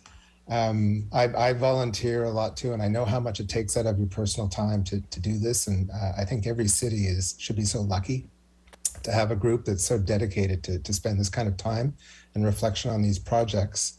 I don't know that I need to comment any further than Greg has on what we've done, but taken together, I think that there's been a lot of refinement to the building that's happened over the course of these reviews. And I have no doubt that your comments will echo on through the design development process as the project moves into the construction drawing phase. This is the start of what I think you all recognize will be a lot of change happening in Santa Barbara. We've got a very different world we're emerging into, and it's exciting to be playing a role in this. And it's going to be great to come back to the city in 5 and 10 years and see how it's evolved. So those were just my comments, really. I just wanted to thank you for this process. And, it's a challenging process, but I think it's a really great process. So I'll leave it at that. Okay, do we have anyone else? Thank you. I don't see any other raised hands. We did receive written correspondence from Pete Feldman and Richard Lloyd, which was distributed to the board prior to the hearing. Back to you. Okay, thank you. Let's close public comment and go to questions. Who would like to start? No questions down No here? questions, Chair Moore. Mr. Olson? Excuse me, my question is for staff. Could we be reminded of the Planning Commission positions here as that come? Is there any way we can see what they were?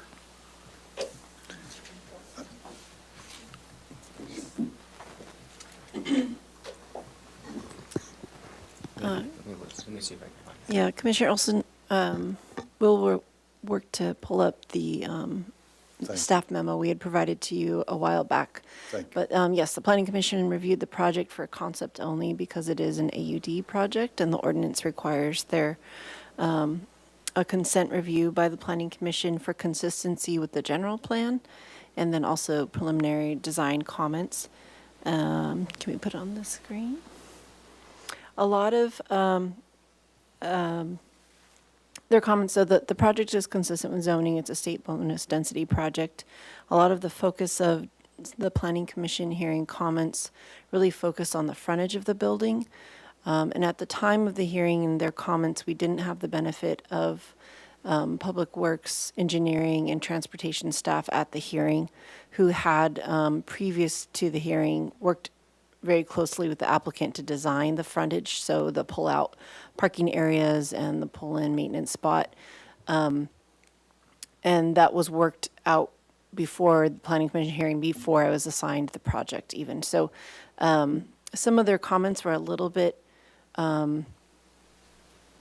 reaching into redesigning those elements that had already been thoroughly vetted by engineering. And so post Planning Commission hearing, both transportation and engineering staff contributed to the staff memo that we gave you guys to let your board know that those elements were thoroughly worked out with them. They wouldn't recommend revising those parking pockets, either elongating them or removing any more trees.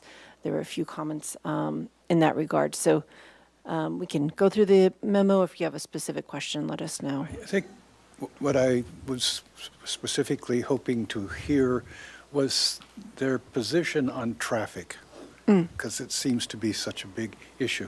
Now, I'm assuming that we've dealt with traffic on other projects, that this is something allowable in our purview. Chair Moore says it is not. It's not in our purview, and it's actually not even a CEQA issue anymore. It's purely a general plan policy consistency item. The Planning Commission found that the project is consistent with the general plan policies. Transportation does run traffic models as part of the project, but also the assumptions for parking. So there's parking and traffic, kind of two different things. Yes. But as far as traffic, that was part of why they recommended or requested that the applicant consider these parking pockets. It's not a requirement, but they felt that Garden Street is a very congested street. They were concerned about the land use, of this number of units on this location. The ordinance doesn't require on-site parking, but they felt that there is definitely the potential for deliveries, maintenance workers, et cetera, or quick resident pickups that would, could really benefit from the parking pockets themselves. So that was a direct request from city transportation and engineering staff and was incorporated into the project at their request. Thank you. That answers my question. Mostly, have said in the past, have concerns here. And I just want to make sure that if we have a purview, that we can speak to that. And I think what you're telling me is that it's probably not appropriate at this place and time. Correct. That's all I have. Okay, thank you. Mr. Noon? Yes, thank you. Questions? Thank you. Can we go to the elevations quickly? I'll be trying to be quick about this. I understand raising the sills across the lower windows. Can you comment on the change in the design of the mullion design from previous and deviating from the rest of the building?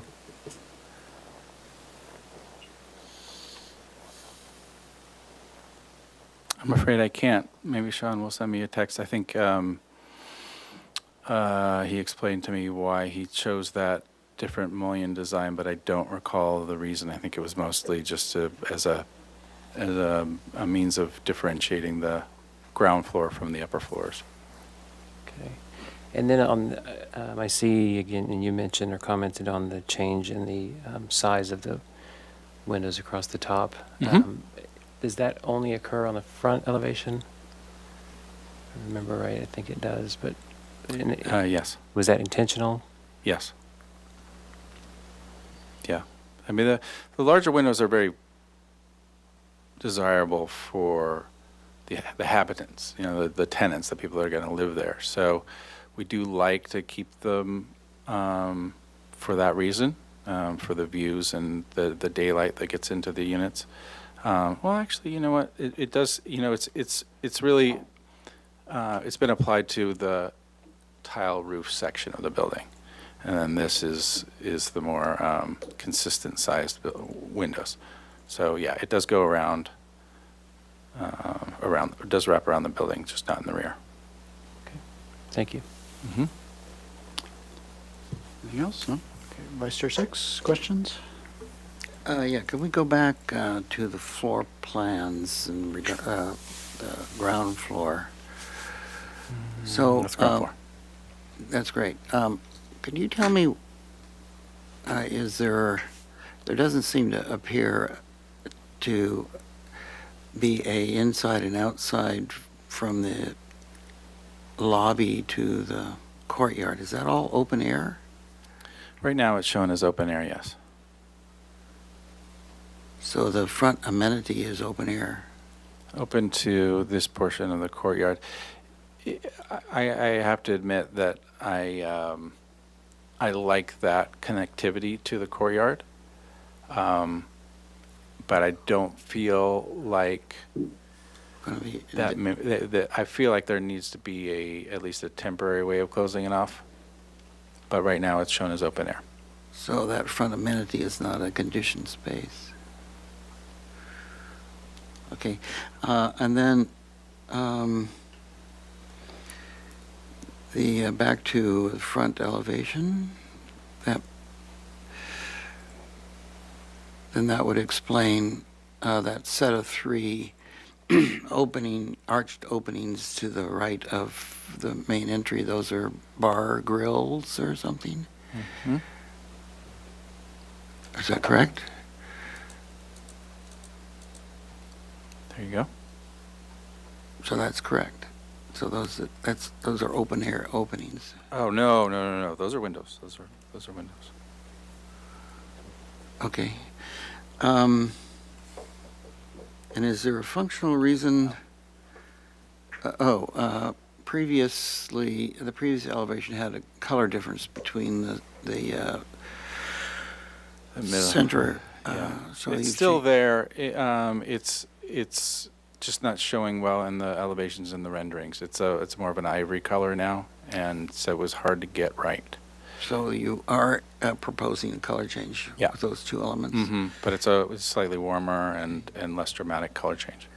And then on the south elevation, is there a reason functionally for the sliding barn door at the trash, or can that be resolved in another swinging or another functional way to open that opening? There is a proposed loading area or this Yes. but that's going to be used so infrequently that I don't see any reason that there couldn't be an outswing door there if that was Or some the other- desired direction. Or some other operating? Some other operating door. Okay, and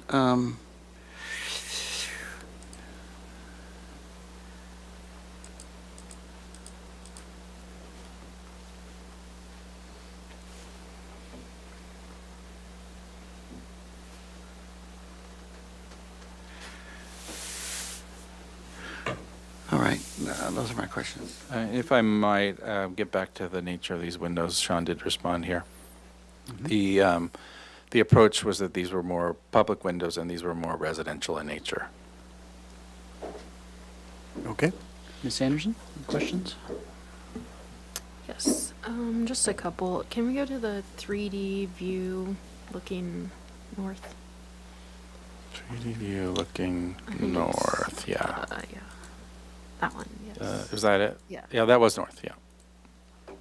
Okay, so there's a proposal for a vertical reveal between, basically like where the bike room and the trash room is, right? And that goes all the way up to the 4th floor. Is that a reveal or just a model line in the 3D model? Over to the right.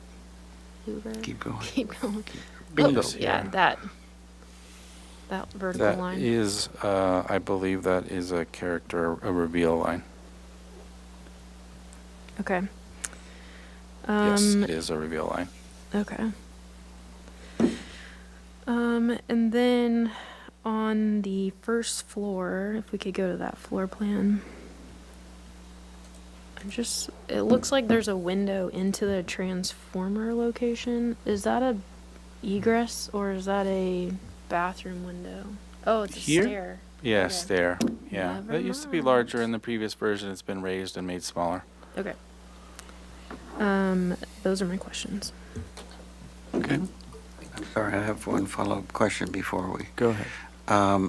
Was the new transformer location verified by Edison and those powers that be? No, but the dimensions and clearances that we used were verified by an electrical engineer, but we haven't had Edison input. Okay, thank you. Okay. Follow-up question? Follow-up question, or initial question.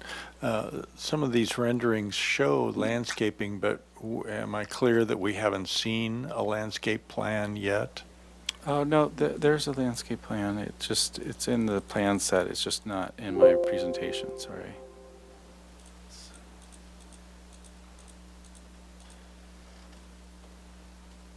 Oh, thank you.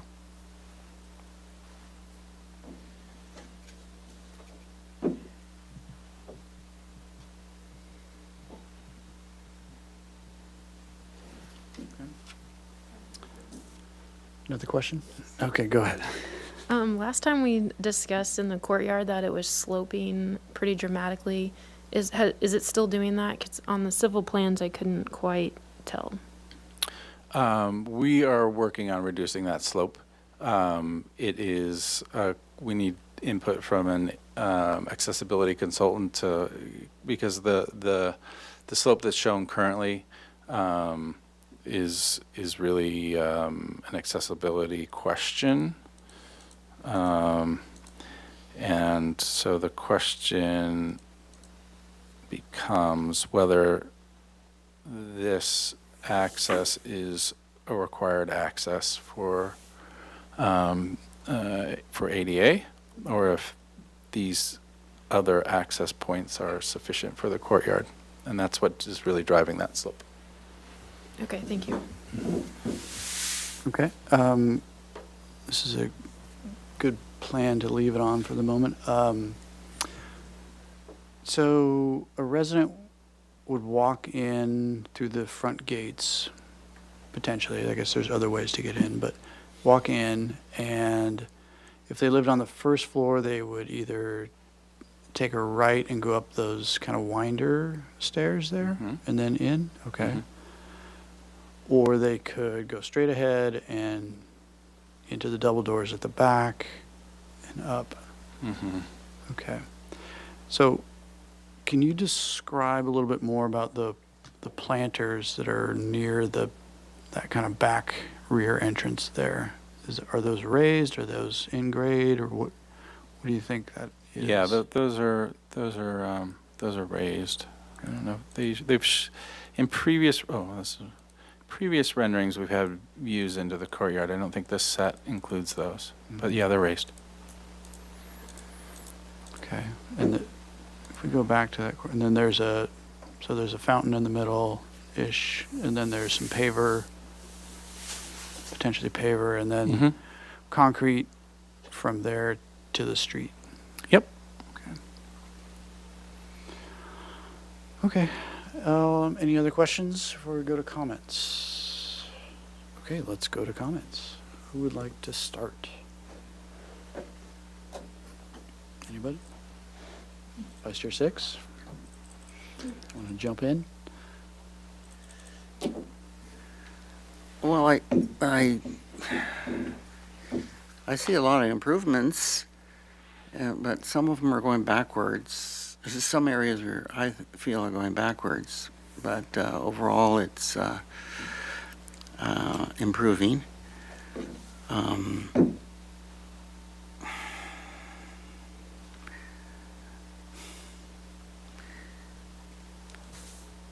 have a lot of specific ones, but shall I go into those until we? Yep. Yes, okay. I think that, can we go to the front elevation, please?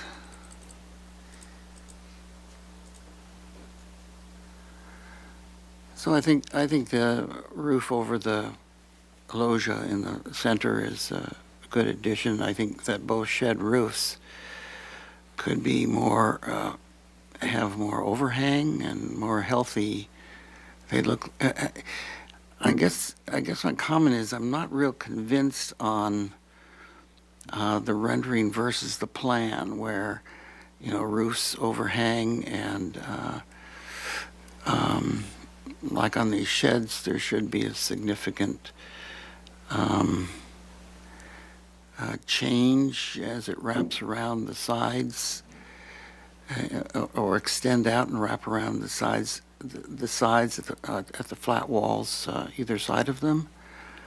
There's a lot of areas where moldings lie or just stop vertically, and I think they should turn the corner. There's just a lot of, I'm not convinced of the three-dimensional aspect of these renderings compared to the simplicity of or the plan, ins and outs of the plans. For instance,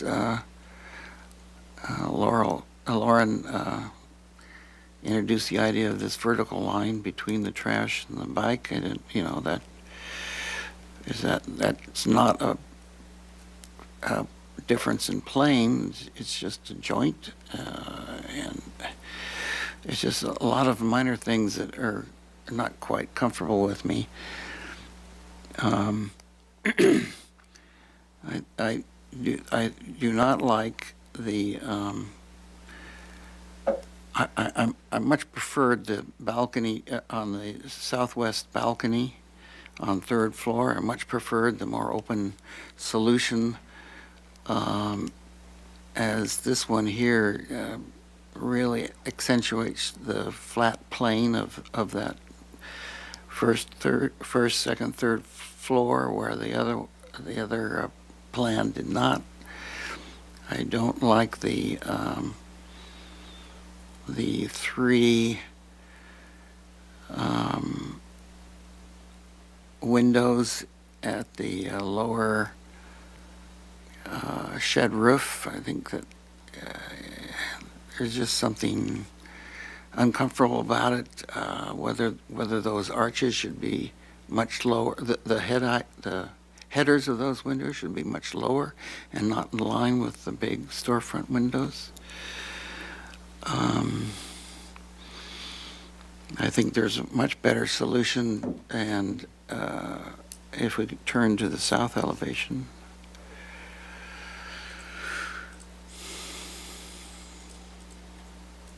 That's a good one. Let's go back there. That this sliding door, you know, flush or proud of the wall that it's on is unfortunate. That has an opportunity to be a much deeper recessed door with a return. Again, the rhythm and spacing of the three opening arches above the loggia, for the loggia are, you know, accentuating the blockiness of the elevation rather than a lot lighter openings to those, or columns, or larger, or,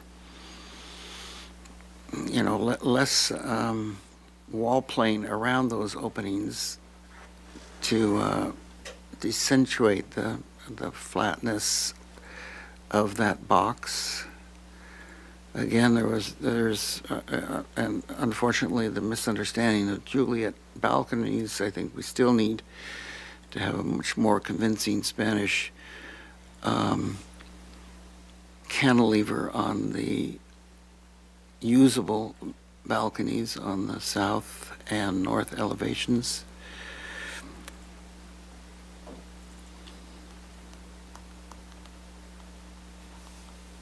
I don't necessarily think that a glass block in the stairways is a good choice. I think that the parapets, if we go to, I think the north rendered elevation or three-dimension,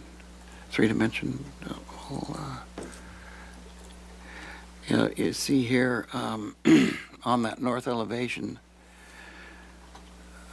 there are 1, 2, 3, 4, 5 different lines for that parapet molding on the very back unit that should be very much simplified and only something at the top.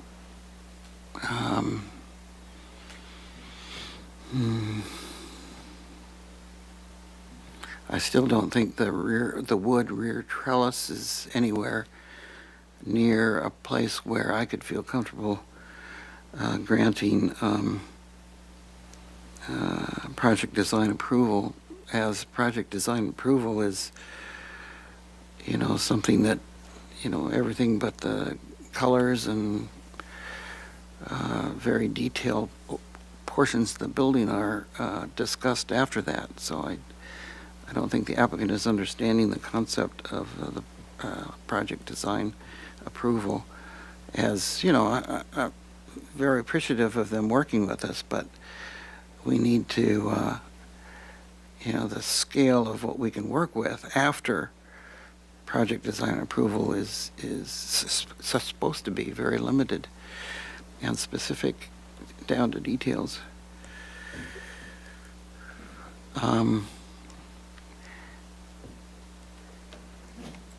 As we're on this elevation, I don't think the one single arch above the entry to the north yard is convincing to me. Perhaps that could be moved back and more in line and of a different scale with the, what would you call it?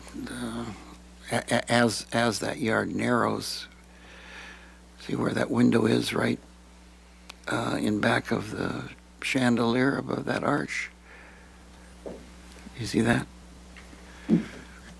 See where the bike guy, the guy is his front wheel of his bike. Maybe the arch is much smaller and back at that area. And I think, I don't want to design this for you, but it would be much convincing to have one of your front storefront windows wrap around that corner.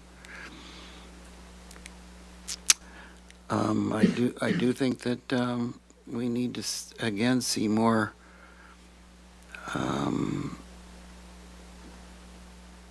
variation in the windows on the box in the back. And I think that's, and I'm not convinced, and you should really look to Edison about that transformer. I still don't think it's up to their standards.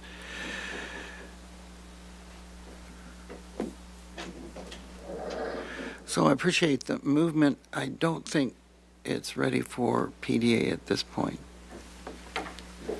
Okay, thank you. Mr. Noon, comments? I'll just say,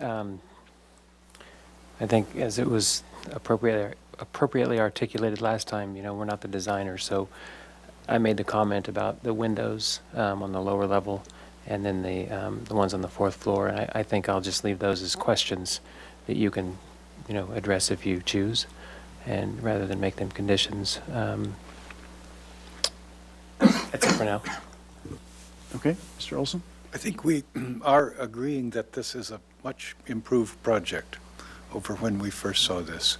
And I'm considering what has been said to the applicant and his architect. I think his response to us and his attention to trying to find solutions here is very generous, and I appreciate that. I think the specific area that I can address on comments is the ironwork. I think that at some point we should see some more specific details on that and size and materials of that. It would be helpful, I think, to us to assess the exterior. Those are my comments. Okay, thank you. Mr. Whalen, comments? Yes, I do think the project has grown and improved over its presentations. To Mr. Noon's comment about the ground floor windows, that's a great improvement. The expressed pilasters had a lot of character, and the planters increase the experience of pedestrians. But to borrow Member Six's phrase, I'm not convinced about many elements of the design, and I think Member Six has expressed them admirably. I remain dubious about the acoustic character of the courtyard, as its entry, I believe, is misplaced on the street, but I think that ship has sailed. Mr. Reach, your idea about some acoustical treatment on that entry, I would highly support. I don't know how you're going to do it, but it does seem to me that the courtyard is largely non-functional in the terms of what a courtyard might be. I'm talking about the noise and even the placement of the plantings around it. It seems just to be a ceremonial element rather than a useful item. And then finally, as I had mentioned before, I don't think the building, despite it's not having any parking and it being a bike building, there's nothing really about it that expresses that character. And I think I've gone through my doubts about how bikes will be used in the building. And my biggest fear is that it encourages bicycle riding on this very narrow pedestrian walkway. Suggestion that Mr. Six made about the trash door being expressed, I think, was an admirable one. You could also add some strap metal to that door to make it more character.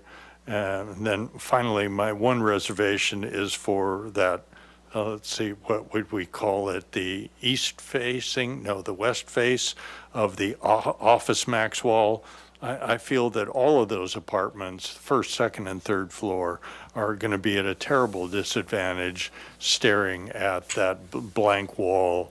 I don't feel that the proposed trellis work is going to ameliorate that condition, and that the design really doesn't adequately address that fundamental problem. That being said, those are all of my comments. Okay, thank you. Did you have yours? Yeah, go ahead. Okay. So looking at the compatibility findings that we have to make for PDA, I think I could personally find all of them except possibly one, and that is the architectural qualities and characteristics distinctive to Santa Barbara. I feel like the mass bulk and scale is pretty much set. I think the things that could possibly alter that would be these balconies that are protruding and how far out they go. I think the southeast corner, like member 6 had mentioned, needs further study so it doesn't just look like a block as you approach the building from the south. And so those would be the things that I think would affect the mass bulk and scale. And then a lot of these comments that everyone is mentioning really has to do with the Santa Barbara style and the characteristics of that. And I actually personally could support moving this forward with PDA and coming back with all of these fine details.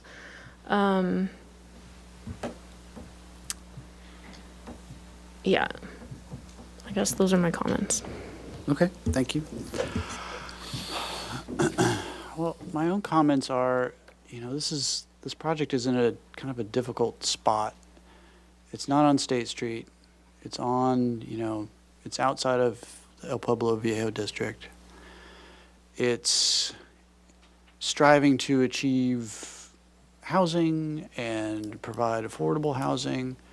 So right now it's sort of caught in between, a simple design and a more typical downtown Santa Barbara design. So I think, and that's where some of Vice Chair Six's comments probably stem from. It's neither right now as a design. It's not far enough in the Santa Barbara traditional style, yet it's gone far enough that it's sort of trending in that direction and almost needs to go that far to be successful.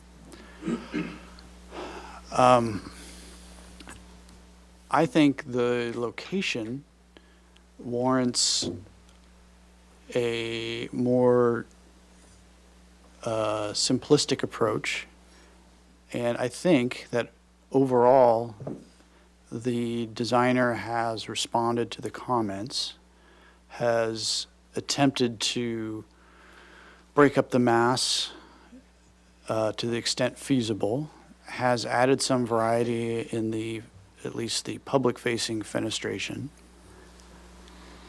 So I think there's been some success in that regard. I do think that there are some areas that could be simplified and improved, as per some of Vice Chair Six's suggestions, and some of the suggestions made down here to simplify detailing and other aspects. So I'm sort of torn, and I don't know what the applicant wants to do as far as their approach. Do they want to take it to the next level of sophistication, or is it, are they happy with the way it is currently? It's hard to know. So, I would like to hear from some of the other board members how they feel as far as the design and where its location is the overall aesthetic appropriate for that location? So I'd like to hear from everybody.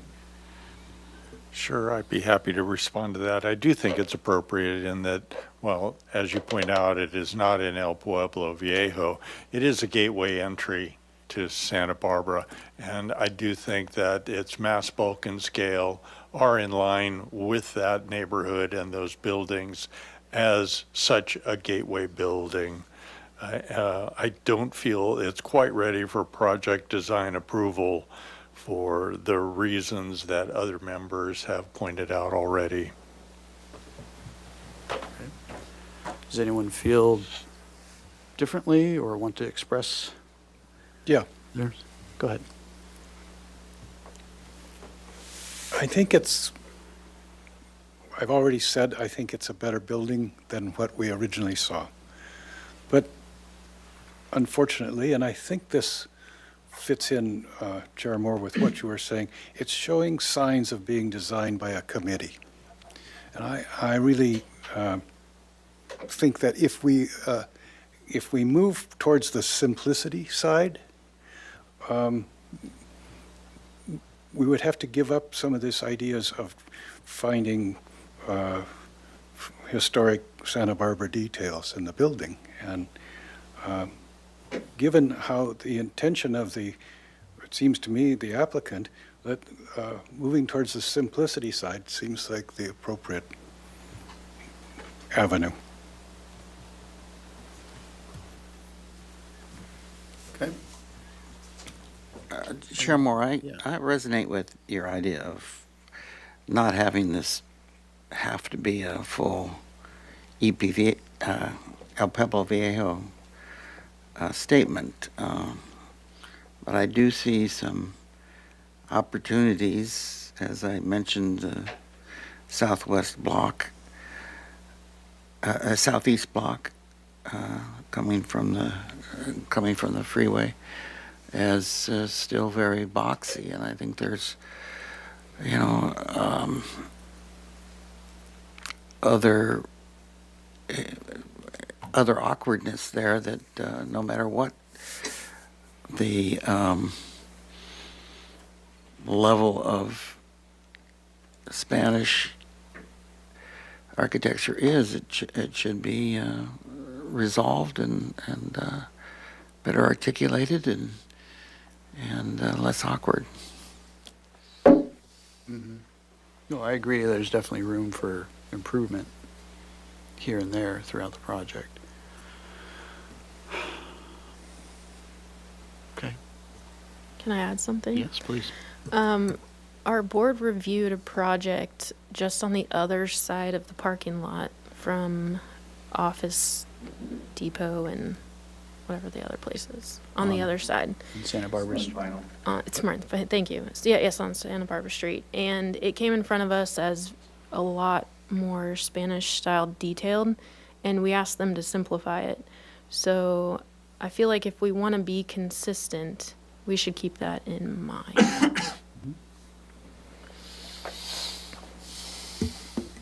Okay.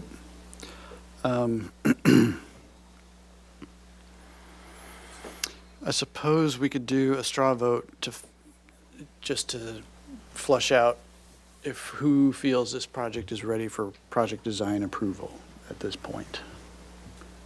So if we could do that. Thank you, Chair Moore. I'll take the straw vote for how many board members can support PDA. Chair Moore.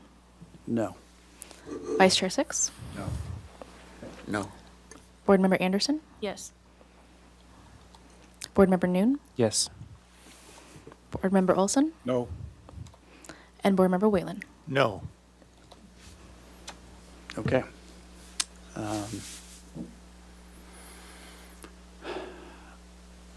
So I'll make a motion for a continuance back to the full board with the following comments: that the board appreciates the changes that have been made in the response to the previous comments. the board feels that the design, mass, bulk, and scale is appropriate for the site. However, the overall design needs to move in a direction, whether it's a more traditional Santa Barbara design with additional detailing, or a more simplified design with fewer details throughout.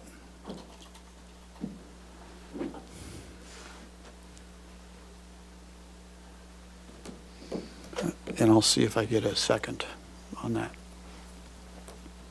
And we can flush out what that means. Took a straw vote that indicated it should go towards the simplistic side. No, we voted This wasn't ready for PDA. if it was ready for PDA or not. I thought within that discussion, it looked like the commissioners had a Mhm. preference. Well, some people spoke up, some didn't. So I don't know where everyone's at. But we can have that discussion if we can have a second on the motion. I'll second that under further discussion. Mhm. I don't know if that general description of, how did you put it? I'm sorry. If we could read that back. Yes. The motion as it stands right now is that the board appreciates the changes that have been made in the response to the previous comments. The board feels that the design, mass, bulk, and scale is appropriate for the site. However, the overall design needs to be moved in a direction, whether it is more traditional Santa Barbara design with additional detail, or a more simplified design with fewer details throughout.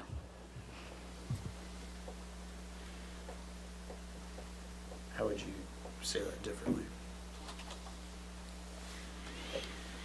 Well, I think that their statement of architecture here is okay. It's just not convincing, and there's a lot of awkward elements to it. And perhaps we should say, I think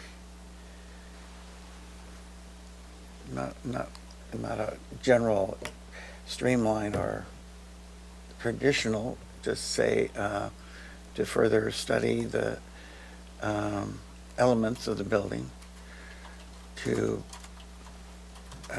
provide more opportunity for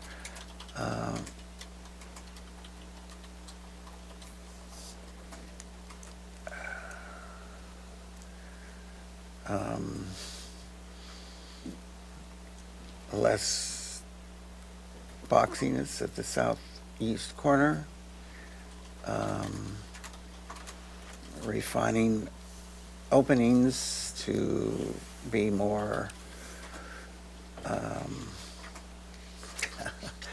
elegant or refined, or I can't, I'm sorry, Yeah. Well, I think the I don't know how to tell one to continue to refine the design of the building to make it more elegant. Well, I think that we have to be careful with using a word like more elegant if we're asking them to make it more simple in the same sentence. So I think me saying make it more simple is, for instance, like, this is just a discussion point, is just to, there's a lot of moldings and detail that doesn't necessarily need to be there. Okay, I think on the side of simplification, I support that. Chair Moore, Yes. can I jump in with a question? Yeah. I don't mean to backpedal, but we're struggling with even coming up with a direction for the applicant. Are there, under project design approval, are there compatibility findings that we don't find?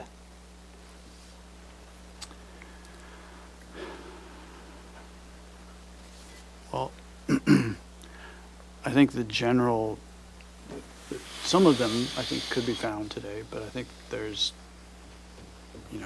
we're supposed to be looking at the overall design. Is it appropriate for the location? And I would say we have time to work out details before final. My concern is that if this design is given PDA today, that we're going to have a hard time changing much in the future.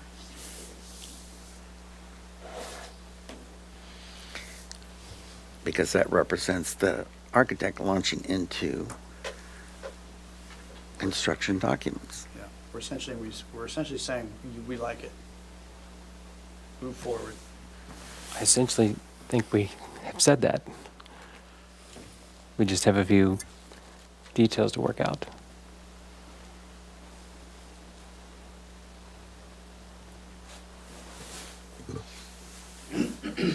I guess I disagree with that. Well, let's go back to your original motion. And you want to go on the side of simplification? But simplification is Spanish style, correct? Yeah, I Yes, think. okay. I think that not a neither or, but a statement of simplification, but yet in the Spanish vernacular is good. And then, I don't know how to articulate it, but to refine various elements of, and this would be number 2, to refine various elements as discussed to improve the appearance of the building.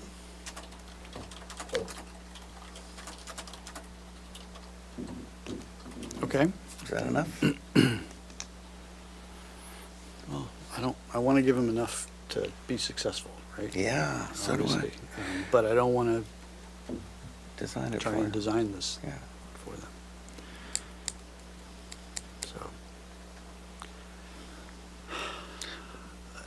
So I think if maybe we just, a short list of things that could be, well, I don't even want to do that. This is hard. Okay, so could we read that back, please? Yes, thank you, Chair Moore. So the motion as it stands is continue indefinitely with the following comments. The board appreciates the changes that have been made in response to the previous comments. The board feels that the design, mass, bulk, and scale is appropriate for the site. However, the overall design needs to be moved in a direction, whether it is more traditional Santa Barbara design with additional detailing, or a more simplified design with fewer details throughout. And then to refine the various elements as discussed to improve the appearance of the building.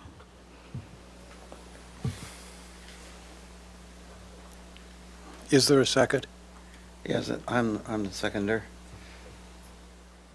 Is there anyone else that wants to, Yes. please? Well, I think this is a mixed message. We're saying, Yeah. do this, or maybe do this, and we're setting them up to come back in and to make yet another change to it. And so I don't think it's fair to the applicant to straddle that line. Let's make Yes. let's make the decision on what we want and be clear about it. So, Mr. Chair, my suggestion was to, instead of moving the building in a direction of traditional Spanish or simplify, I would say, what would I say? To continue to refine the building in the Spanish vernacular, but simplify the detailing. If I might, but is a conjunction which negates anything in front of it. So we really have to get rid of the either or. Yes. And as Mr. Olson said, give them clear direction. You might want to say more details, and simplify, but that in itself can be construed as contradictory. I do think it could apply to this project, but we really do need to get rid of the either or. Maybe simplify is the tripping word in the motion. So let's read it up. Let's read that problematic portion of where we have the traditional Spanish or. It is whether it is more traditional Santa Barbara design with additional detailing or a more simplified design with fewer details throughout. So we take out the traditional design and say, I'm losing my thoughts here. And just say, Simpli- move to a more simplified Spanish vernacular. More simplified Spanish vernacular. Now, do we want to make a list of?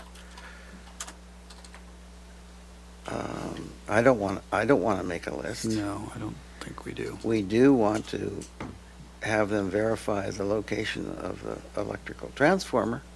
Okay, so we can add, verify the location and serviceability of the electrical transformer.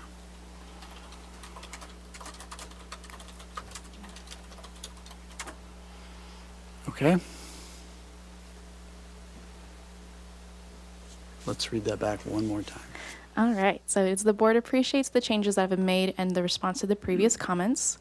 The board feels that the design, mass, bulk, and scale is appropriate for the site. However, the overall design needs to be moved to a more simplified Spanish vernacular. And then refine the various elements as discussed to improve the appearance of the building and verify the location and serviceability of the electrical transformer. Okay.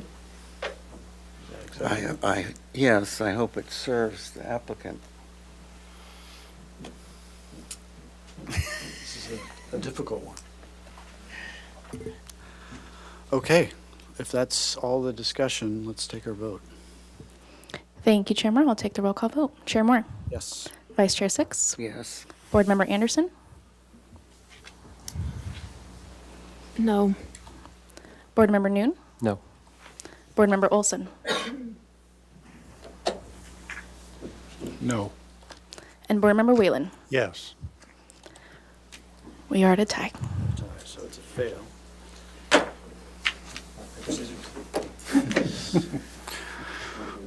Why wasn't somebody from the other side take a crack at it? Please. I felt like this was ready for PDA with the caveat of simplified details.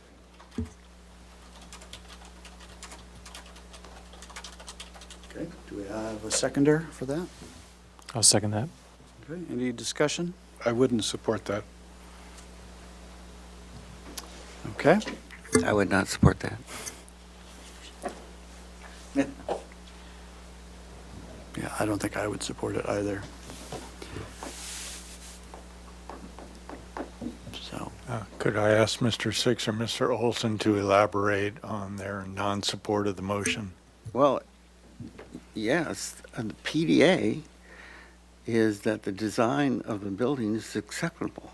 And we're down to window mullions and Spanish tile eaves and ends and colors and materials. And this is not there yet. go ahead, please.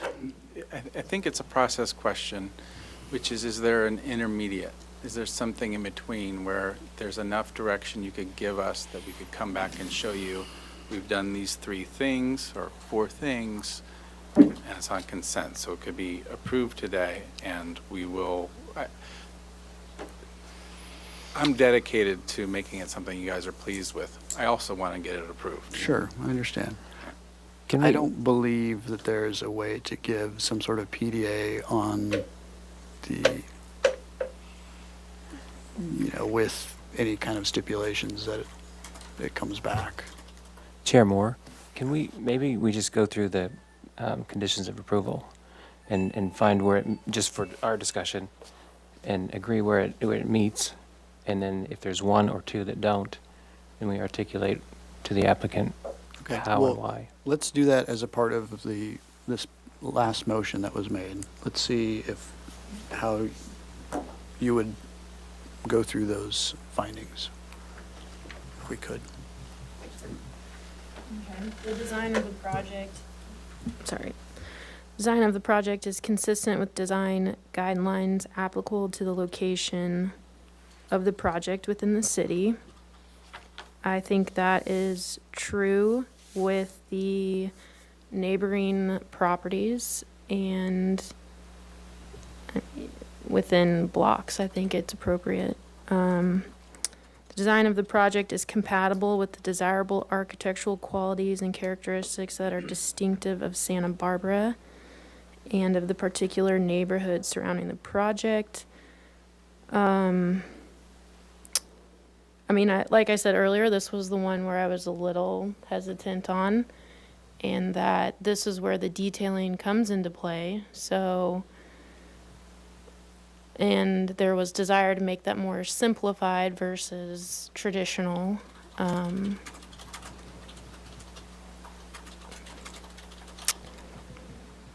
We've already stated the size, mass, bulk, height, and scale are appropriate.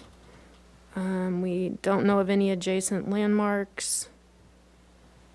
There's no public views of oceans or mountains from this spot. And we've had them maximize the open space and landscaping throughout the last few times they've been here. So I think it's really back to number 2 or B or whatever.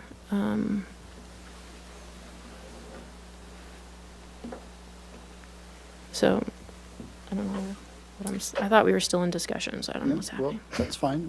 We're still in discussion for your motion. Chair Moore, Yes. I couldn't approve it on number 3 under scale. Scale has to do with the elements of the building, whether they're open, whether they're comfortable to the human being, and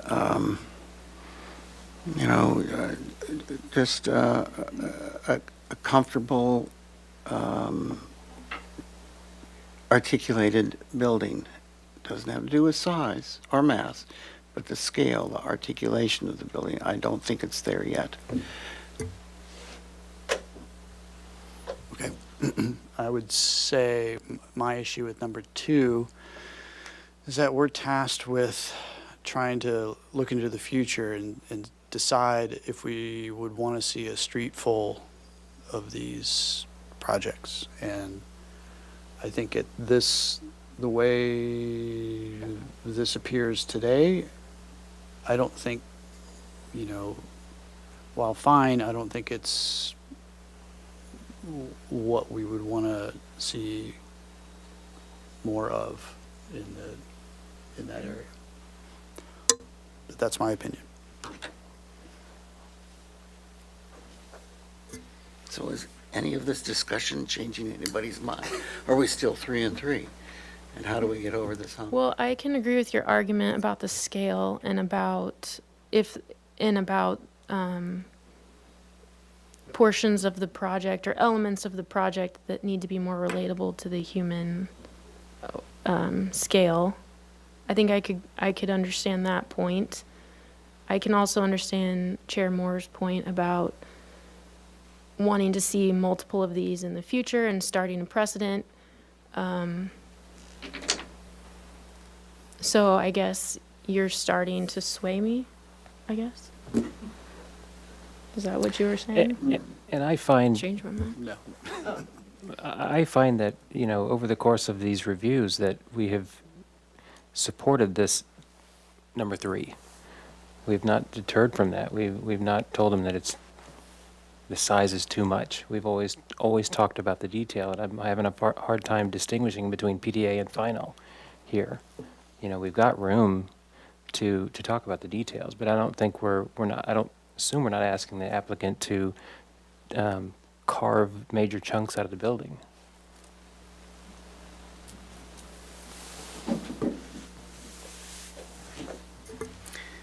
As architect, you're an architect.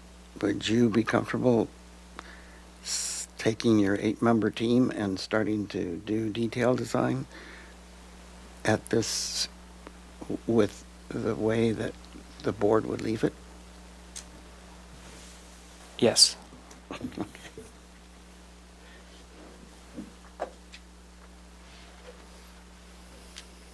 another vote? Well, yeah, I guess do we want to close discussion on your motion and try a vote and see if we get a different result?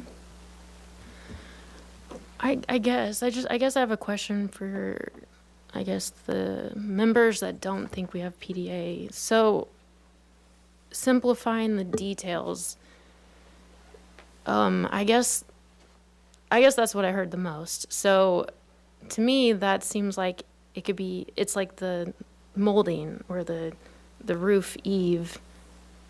And I feel like that is appropriate to come back at final. So I guess maybe I'm misunderstanding the additional simplification of details. Well, from my perspective, it's kind of a project-wide simplification. You know, they've got moldings running here and there, and, you know, extra this and extra that. And, you know, it needs to be brought into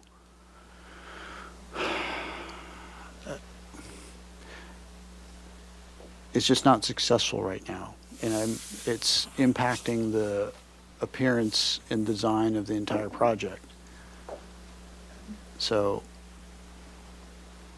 without being able to see the alternative, it's hard to know that they're gonna come back with something successful at final if we were to give PDA today. That's my concern.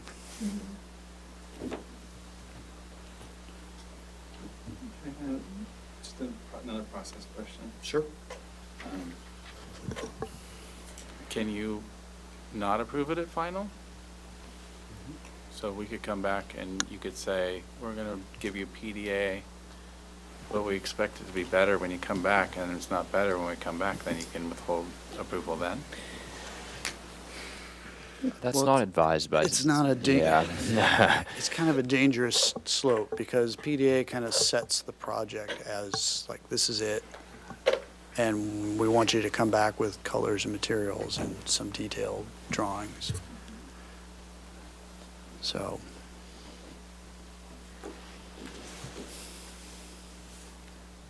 okay, well, I would interject a Go little ahead. bit. So it seems impossible for the architect here to try to decide what to do when there are so many differing opinions here amongst us. So what I'd like to see is try to get it back into the hands of the applicant and the architect. And if we could find some way to do that, I could support it. And if it's simply said, we want it to be simplified, and try to stick with that when he comes back, I can support that. okay, I think that was the first motion. Yeah.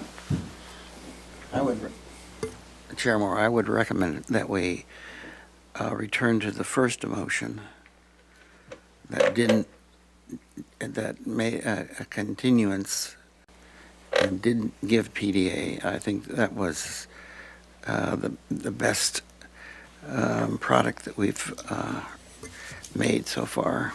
Okay, could we read that first motion? And hopefully we'd have a change of heart on some of our votes. The first motion was to continue indefinitely with the following comments. The board appreciates the changes that have been made and the response to the previous comments. The board feels that the design, mass, bulk, and scale is appropriate for the site. However, the overall design needs to be moved to a more simplified Spanish vernacular, refine various elements as discussed to improve the appearance of the building, and verify the location and serviceability of the electrical transformer. Okay. Mr. Olson, is that what you had in mind?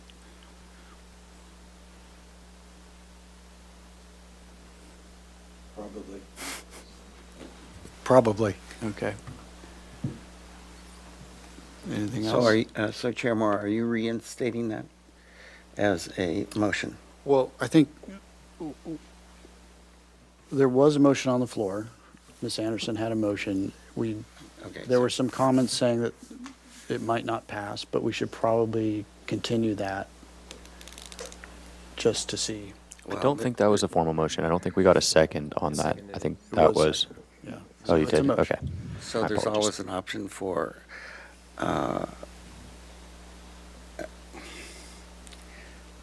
Ms. Anderson to retract her motion.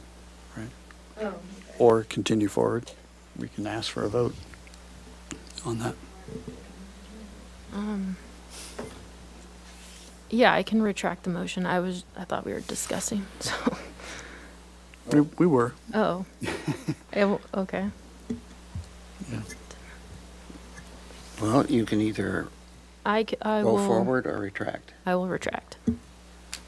Okay, so now are we So I'll formally back to the first, make the first motion again. and I'll second it? Okay, and if there's no discussion, we can take a vote. I have one question. Okay. We just read it. Okay. You have a question? Yes. Okay. Can we, I know you weren't trying to outline any items for them to study, but can we at least add something about the balconies or that corner, or you guys are pretty much against adding any? I think that we said as discussed. Oh, I know, but it's not written in the minutes, so I guess that was my, okay. That's Yeah. fine, let's move on. And just to interject as well, there is a recording, so I think that the applicant can find those comments as well. Okay, let's take our vote, please. Thank you, Chair Moore. I'll take the roll call vote. Chair Moore. Yes. Vice Chair Six. Yes. Board Member Anderson. Yes. Board Member Noon. No. Board Member Olson. Yes. And Board Member Whalen. Yes. Motion passes. Thank you. Okay, thank you.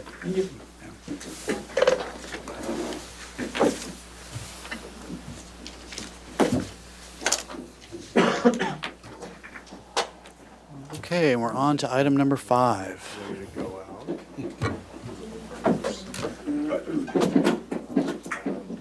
Look at you, all dressed up. We'll have to also, Board Member Noon, will you state your reason as to why you said no? I thought the direction we were giving was confusing, and I felt it was ready for PDA. Thank you. Okay. Well, that was brutal. Where did we go? Subtly brutal. What did we get? Need more chairs? No. You know, I'm gonna say a couple of things and the recording's gonna come up. Thanks, Brad. Yeah, of course. this is what. So, I mean, you make the motion.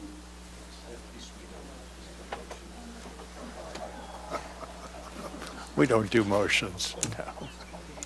We don't do them well. No. We're just practicing. Like architects, we practice.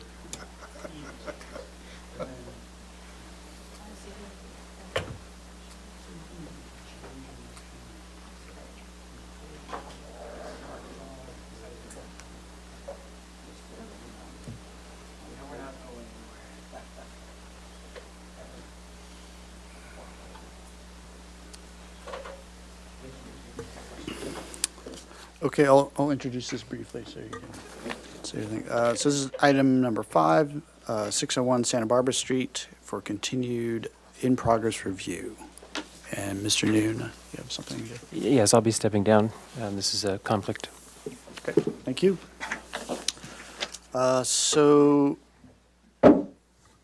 this is the proposal for a 3-story police station building and parking structure.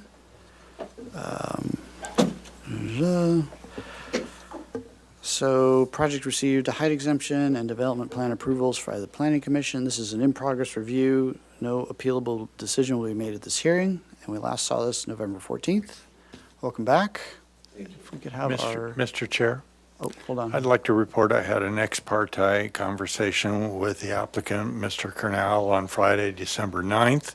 Okay. At the State Street Community Design Workshop, very informally, where the police station proposal was mentioned regarding a change of the client, which meant some change in programming, and the Planning Commission position on maximizing the photovoltaic installation. Okay, thank you. We have our motion. Okay, paving pattern shall be further designed and perhaps discussed later. The corner lantern element shall be studied and made extraordinary. Study of more decorative pattern at Coda Street entry garage driveway. Careful study of the green roof perimeters.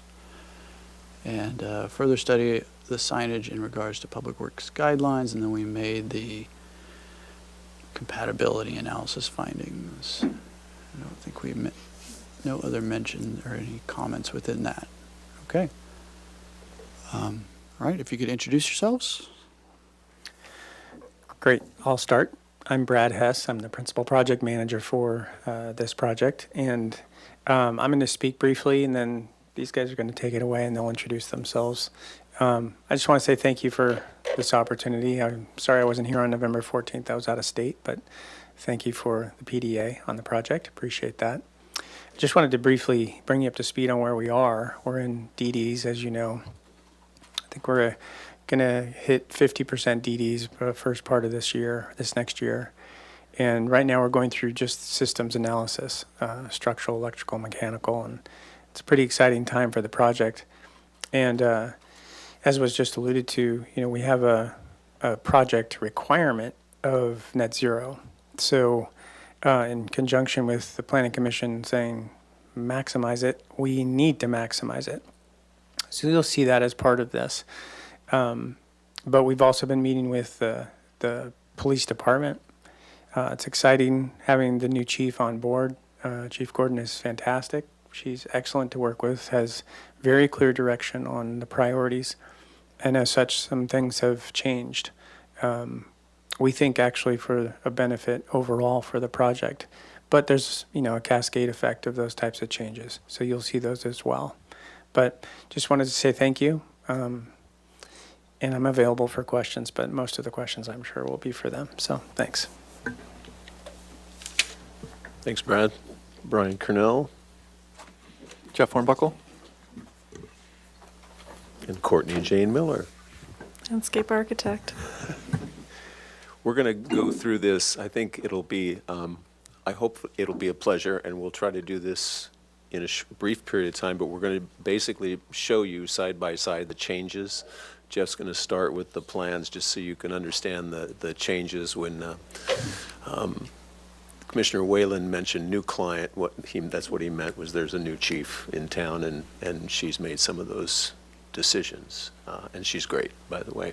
So, Jeff, you want to go ahead, or you want me to take it through? So first floor plan, the big change here is, and I think we mentioned this to you, I don't recall, but we've moved dispatch 911 from the first floor. So this is now office space on the ground floor. We'll just quickly go through the plans. Basement has not changed significantly.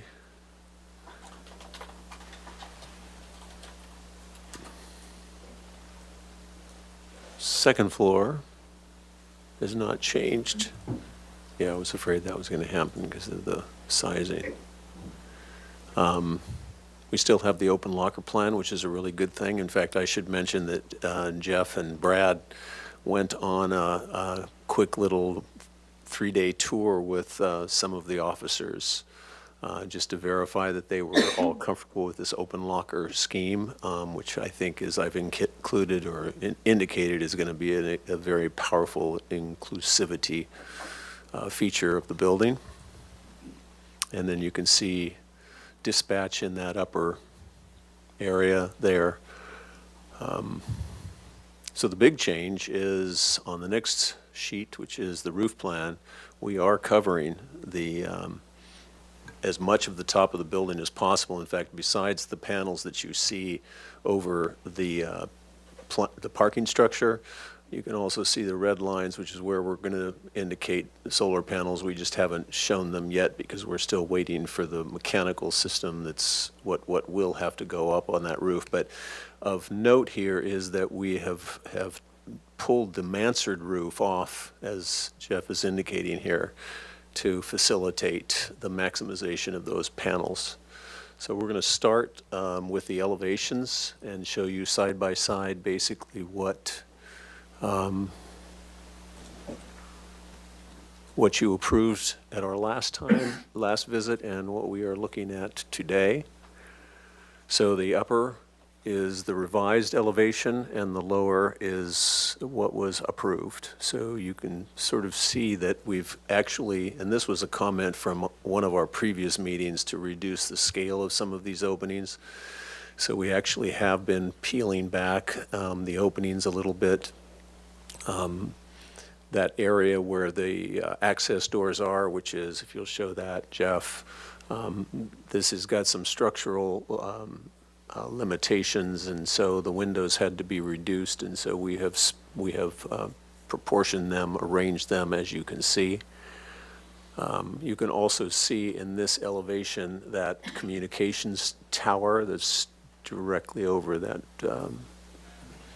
exit now. Let's go to the next one. We can come back to these if you want to look at them more.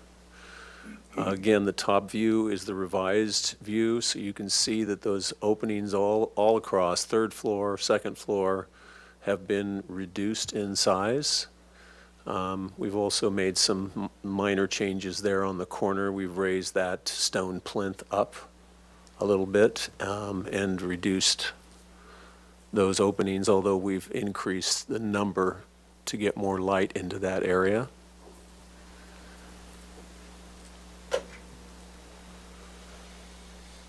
This is the Coda Street elevation, so you can see the solar arrays along the top there.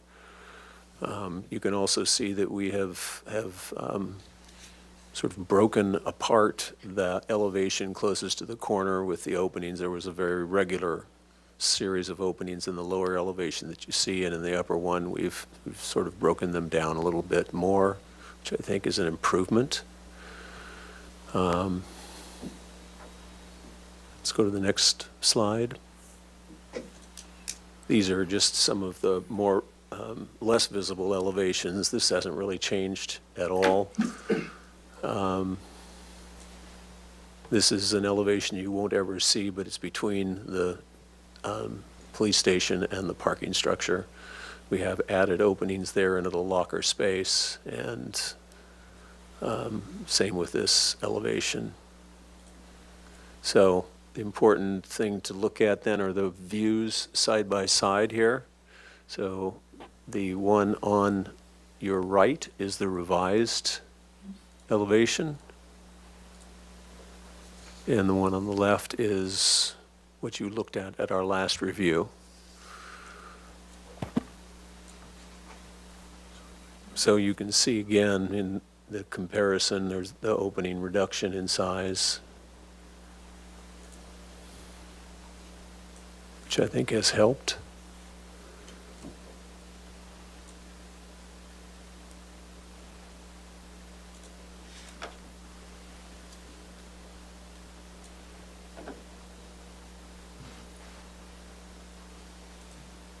We don't have anything on the green roof planting for you at this time, but we will.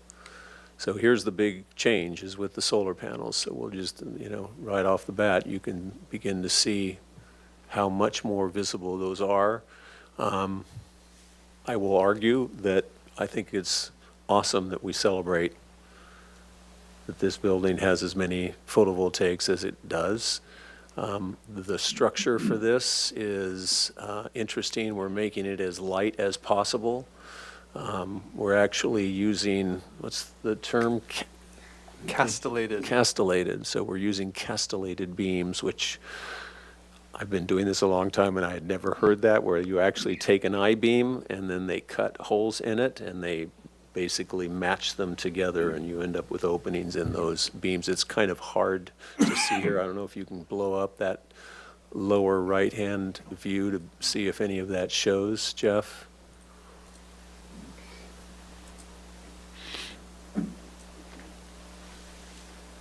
Yeah, it's even hard to see it in that version. But the intent is to make that feel as light and open as possible. And actually, we're using photovoltaics that are a thin plane of glass that will do allow light filtration through them, so they aren't, 2-inch or 1.5-inch thick photovoltaics. These are actually just a plane of glass. So I think that's it. I'll turn it over to Courtney to discuss what she's done from a landscape standpoint, and then we'll look forward to your comments and questions. Thanks, Brian. So generally today we have a revised paving design to share with you, and we wanted to focus on the Santa Barbara Street corridor and that arrival entry court corner of the building. So this is some reference imagery. This is what we've been using as inspiration to place the trees and then also design the hardscape around them. And you can see varying degrees of detail in the paving patterns there, but one of the things we like about this is how the bands actually intersect the tree wells through the center of the well. So if you want to scoot the plan over, we can take a look. So generally what we have is we're still using a diagonal pattern so that we have some continuity with the design of the stone elements, but we've introduced a band. And the way that that's arranged is it's aligned with the palm alley, and then it sort of repeats itself through the parking area and all the way back. There's a bunch of smaller changes that we've made as we're starting to detail this more specifically. We're now carrying the paving pattern all the way to the parking garage, whereas before it switched right about there. And what else can I share? Oh, and then, in terms of the Palm Court, we've slightly modified that as well. So, Jeff, if you want to zoom out a little bit and we can show the whole corridor.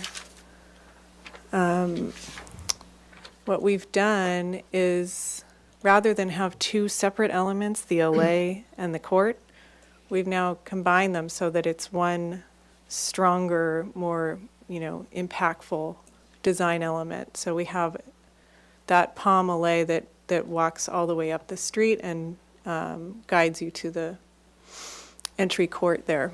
In terms of the species, we're still looking at king palm, and we'd like to use that for that entire understory so that it's consistent and continuous, and will be this really beautiful sort of forest of second layer of palm underneath the existing Washingtonias.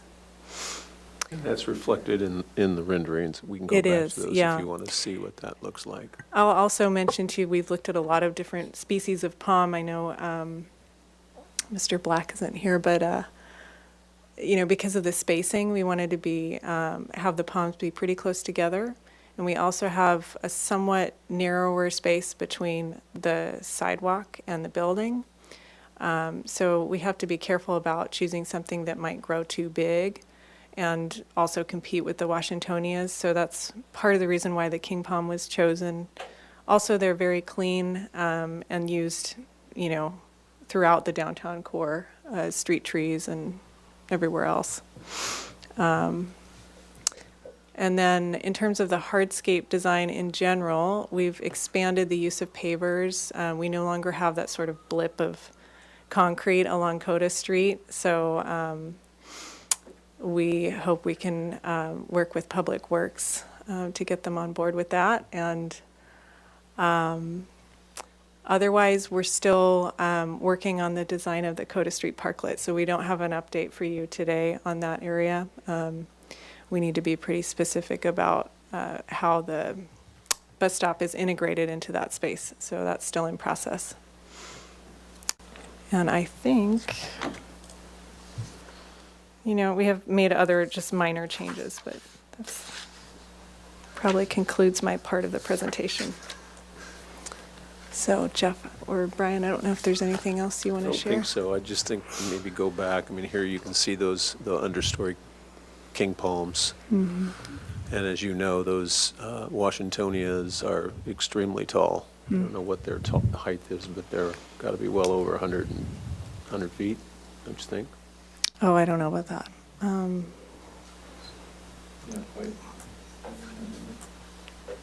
say like 50, They're tall. 60. Anyway, they're tall. So that concludes, that concludes our presentation. Okay, thank you. Let's open public comment. Thank you, Chair Moore. If anyone joining via Zoom would like to speak on this item, please raise your hand and we'll call on you. Not seeing any raised hands. I do not have any speaker slips, and we did not receive any written correspondence for this item. Back to you. Okay, let's close public comment and go to questions. Who would like to start? Mr. Whalen? Go ahead. Yes, just one small question for Ms. Miller. When you showed us the parking lot plaza, it appeared that there was lettering on each stall. Is that part of the proposal? It says public. Is that part of the paving pattern or just an that's just a- identification? yeah, Okay, yes. what's going on? And then a question for Mr. Kernal. On this additional PV assembly, the castellated beam, so to speak, did you investigate? It has rather an afterthought appearance. Did you consider designs that made it look more as a traditional trellis work? And could you describe your thoughts on what that supporting system actually looks like for us? Well, we did look at that, and Jeff, I don't know again if our drawings show it, but we do have a little detail that is the termination beam where we are slope canting it so that it has a little bit of detail to it. But otherwise, you know, it is intended to be black and honest in terms of its detail. And so there you can see what we're doing at the termination points all the way around to give it a little bit more detail. And as I mentioned, it's you know, it's a very fine actual panel, which I think will help to lighten it up. That's all I have, Chair Moore. Okay, Mr. Olson, questions? Just staying on that page, it seemed as you described the solar panels as being thin and allowing light to go through them, but you've depicted them here, and if we can go back to reducing the size of this so that we can focus on that. You've shown them as black, but it seems like that's a bit unfair to how they might actually be perceived, that you actually, as you look up on them, you could see through them. Yeah, I mean, that's best seen in that rendering, and Jeff, correct me if I'm wrong, I mean, I know we tried to indicate that there was some transparency to these, so yeah, let's zoom up closely on that. So there you get a better feel. I know this is pixelated, but there actually will be light that comes through between the actual photovoltaic cells, and again, this is you know, a 3/8 of an inch, I think, something like that, glass panel. So not only will you have the light coming through the gaps between them, but then the panels themselves have a certain transparency. My point was that I think, seems to me that more light will come through than what you've shown them here, and so it'll have less of an impact as I'm standing on the street and looking at them. I think that's correct. The second question is about the Washingtonians. Do they have a lifespan? Because it seems like we're depending here on them, and will they live forever?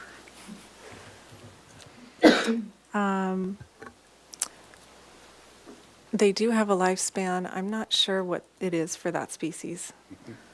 They've been there for 100 years, though. They've been there a long They've been time. there for a while, yeah. But you're counting on them being there longer.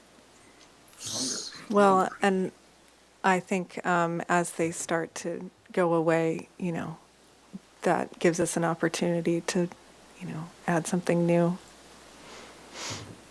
That's all my questions. Okay, Vice Chair Six, questions? Yeah, if we could go to, well, first of all, a general question. You said you were going to do additional solar between the mansard roof. Is that going to stick above the hip of the?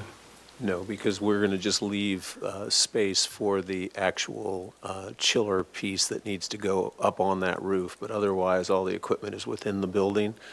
So you can see that spot in the middle there that's noting the footprint for the chiller. And then we will basically put those panels all around, but it will be below the height of the parapet. Good. Then, if we could go to page 22, your image, and zoom up close to, obviously the new one, I guess the upper one, the upper new.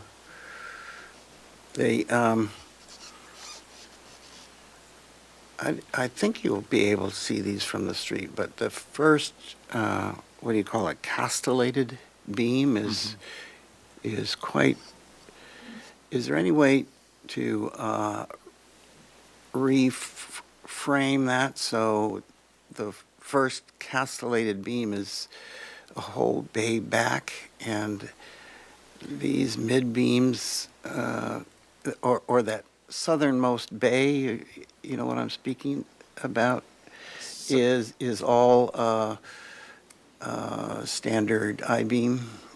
The perimeter beams are all just standard, less deep than the castellated beams. So the castellated beams are a bay back from the perimeter. Not a full bay, no. That first castellated beam is a half bay. Let's look at the plan and see where I think it'll show us where those beams are. I think it would be the plan of the carport, or the topmost. Yeah. So that castellated beam starts on that first, No, it doesn't. Yes, it does. Okay. Yeah, so the first one where if you look on at the perimeter is where if you we're look at using. your sections, there's a castellated beam midway. Is that right, Jeff? I believe so, because this bay it's a 20-foot bay, and this is a wider bay width, so there is an intermediate beam carrying that beam. Yeah, I would suggest if there's another, and I know we're celebrating the expression here, but it would seem that I would be more happy if the castellated beams were fully back at that first, where your arrow is pointing now, and At the column line. yeah, and frame with either smaller beams or I think that your castellated beam goes from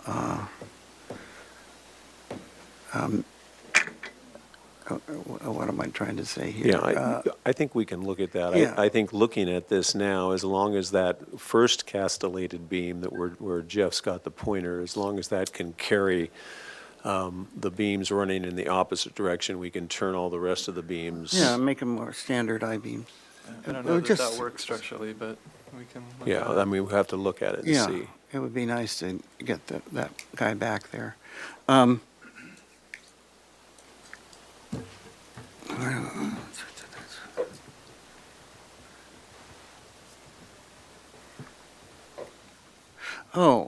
Can we go to the south elevation? Elevation.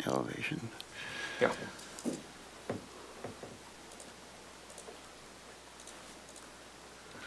I don't think it's an issue with me, but just accuracy. Yeah. So is it not that? Spot, you want me to zoom in? Yeah, right above your employee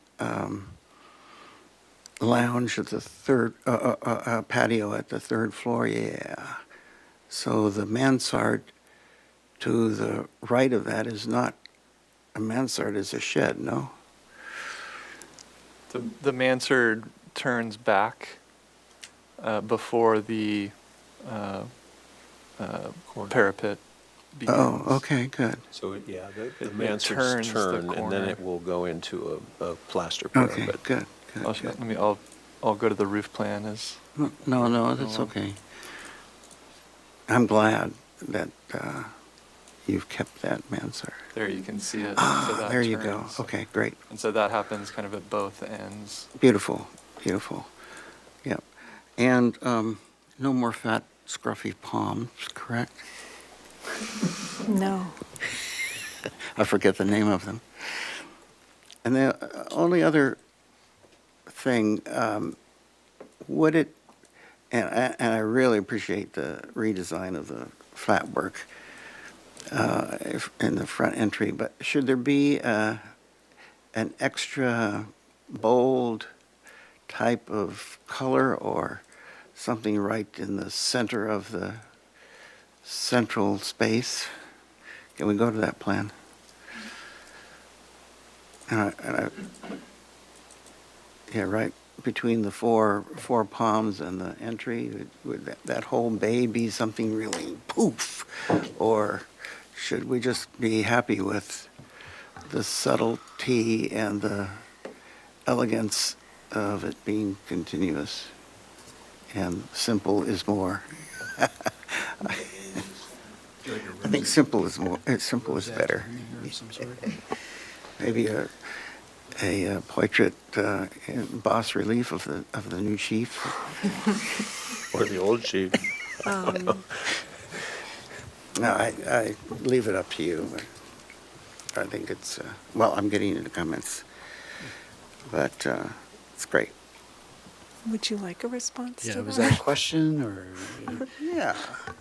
I mean, we can certainly consider that. I think my immediate reaction would be just that the entire design is really asymmetrical. So this is one of the brief moments where we do have some symmetry there with the palms. So I'm not sure that I like the idea of putting something in the middle there, but we can consider that, yes. I also wanted to mention too, I don't know if this was pointed out recently, that we do have the statue that's currently, in front of the existing police station that will be relocated as part of this project. And that's the new location there. And we've also relocated the bike parking out of the front court area. It was previously there, and we've kind of scooted around the corner a bit. Ms. Anderson. Have you guys looked at this extraordinary light fixture yet? Okay. And then on the roof plan, how much overhang do the solar panels have from the face of the building? I was just going to say, yes, we went to extraordinarylightfixtures.com. Yeah. And we've got a few. Okay. So I don't think how far do we extend? I don't think we extend beyond the perimeter, do we, with the solar panels? Jeff, if you'll go to that roof plan again.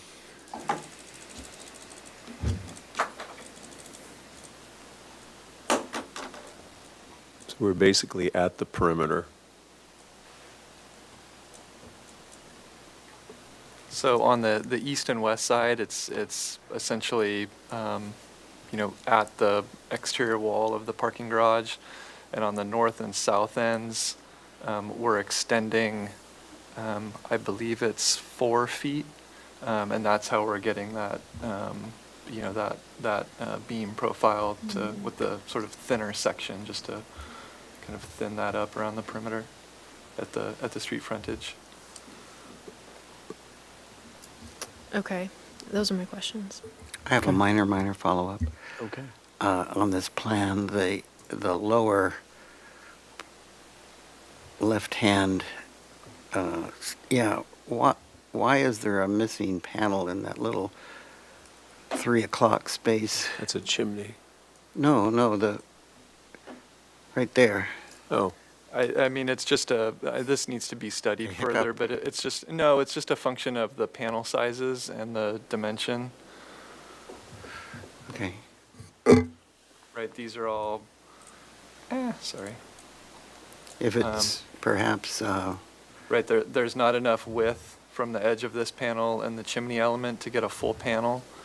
So the panels here are rotated 90 degrees. It's just, we need to really study the most efficient panel location, the actual panel that we're going to use. might be interesting to have the notch down at the perimeter rather than in the hole in the upper one. So, just minor.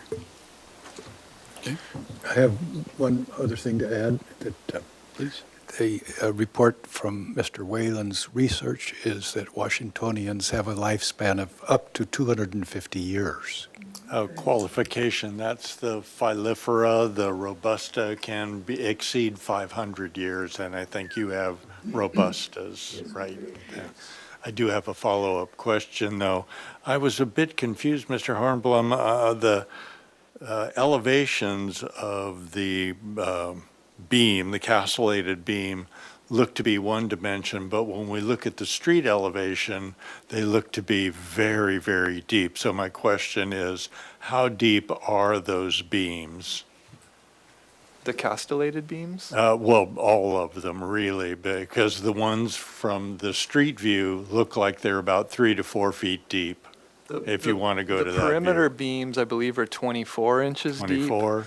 And the castellated beams, I want to say, are 36 inches deep. So that would account for that street view of making them look very, very deep. All The right. castellated beams? Yeah, Yes, yeah. thank you. That's my question. Okay. If we go to the roof plan, please. So the Planning Commission didn't have the benefit of seeing this plan or the street views, is that right? well, they saw the views that you have seen, but not these latest views with the With the panels solar panels. covering the roof. Okay. Because it's pretty impressive, I'm going to say, and it's not in a good or a bad way, but there's an impact, absolutely, to that feeling from below. So, and this is probably a question for the planner. Is the project going to go back to Planning Commission for anything? There's no plan for it to go back, no. I do wonder if they fully understand what their direction means. So, is there- Meaning? well, just the extent of the impact to the visible nature. I understand the intent, but I wonder if that's what they all have in mind. Yeah, I know they wanted to maximize it. I agree. I'm not sure how they visualized it.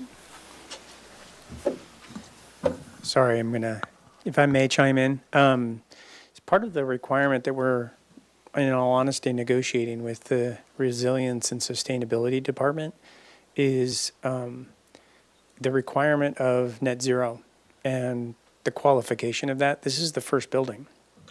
So, in full transparency, we're trying to figure this out. So, what you see is a maximum amount of solar panels that we can possibly fit on this property. And right now, based on our energy model, it's not enough. So we're trying to figure out how this is going to work out. But for now, we need the maximum. And so that's what you see in front of us. But I guess I just want to let you know that we understand what you're saying. And we also understand what our marching orders are. And we're trying to make that balance. Okay. And then back to that roof plan, if we could. So the little zone with panels over that, I guess it's a patio outside. Yes. Is there a reason that didn't get completely covered too, or? Just, this is the employee break room is here, so this is a patio off of that, and so it's just to provide some, space with full sun and Okay. natural light. And then so the gray space in between that, is that the surface of the parking lot below, or is No, that? that's It's that courtyard. courtyard between the gap. two. So Yeah. there are windows along that Yeah. side of the building. Okay. And then on the exterior, so the window shapes have changed, but it seems that some of the mullion pattern has changed as well. Like there was sort of a fairly standard division, and now it's sort of some have divisions, some have a different kind of a storefront feel to them. Well, I think that we wanted to, have this not feel too jail-like, frankly, with too many mullions. It's one of the reasons why we opened up on those second floor windows where we kind of created, and it's hard to see because of the shadow, but there's two side-by-side mullions and then an upper mullion with the middle section being more open. If you all felt you wanted more mullions, we can certainly look at that, but it was just an attempt to kind of change that up a little bit so we didn't have the same mullion pattern throughout. Okay. And then the bike parking was mentioned briefly. So there's just 2 bike racks for the visitors by the front door? Is that correct? I think that's right, isn't it? Yes. Okay. Does that seem like enough? Yes. That seems like enough? Okay. And and this is only for visitors. Obviously, there's employee bike racks within the secure parking garage. Okay. Those are my questions. Anyone else? No? Okay, so in progress review, is this a list of comments or is it a motion? What are we looking to do? It's you can list comments, you can give them direction, but no motion is required. Should we just, everyone list your comments and we'll. Sure, I'd be happy to start. I certainly appreciate the way this project has progressed. I remember back to the first iteration, it's almost unrecognizable from then, and every iteration, the applicant has been very, very responsive to the comments. For example, the windows now have not only gotten smaller, I would tend to support the mullions being standardized, although it's not a big deal with me. Certainly, the big deal here is the photovoltaics, and as Mr. Hess has said, they're on a mission to make this approval, and we all know technology is going to change over time. With that in mind, if somehow the design could reflect a technology that would supplant this one and yet supply 100 or even 150%, and we know that's going to happen.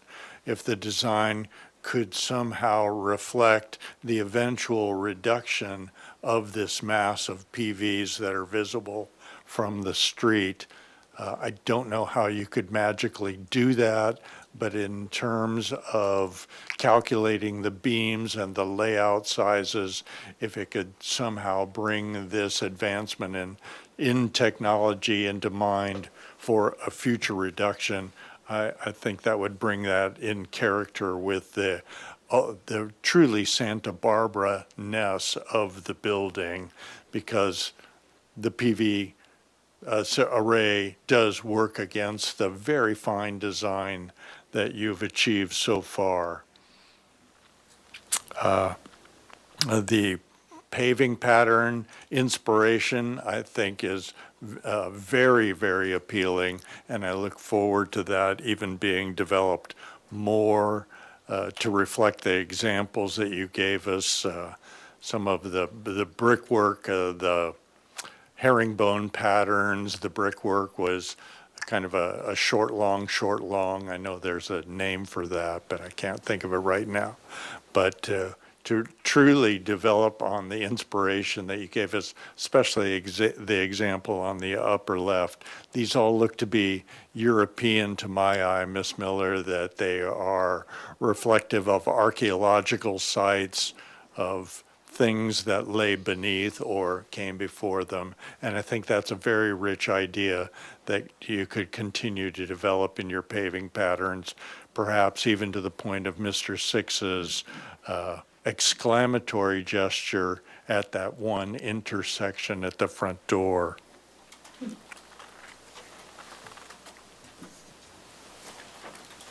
I think that's about all I can offer right now. Thank you. Okay, thank you. Mr. Olson?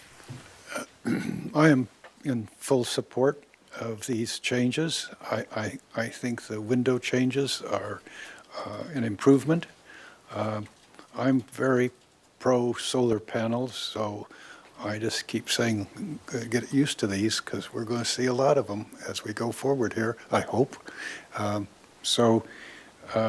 think, as Mr. Six said, it's a celebration somewhat of having these solar panels being here and us advocating for them. I think that's the extent of my comments. Okay, thanks. Vice Chair Six?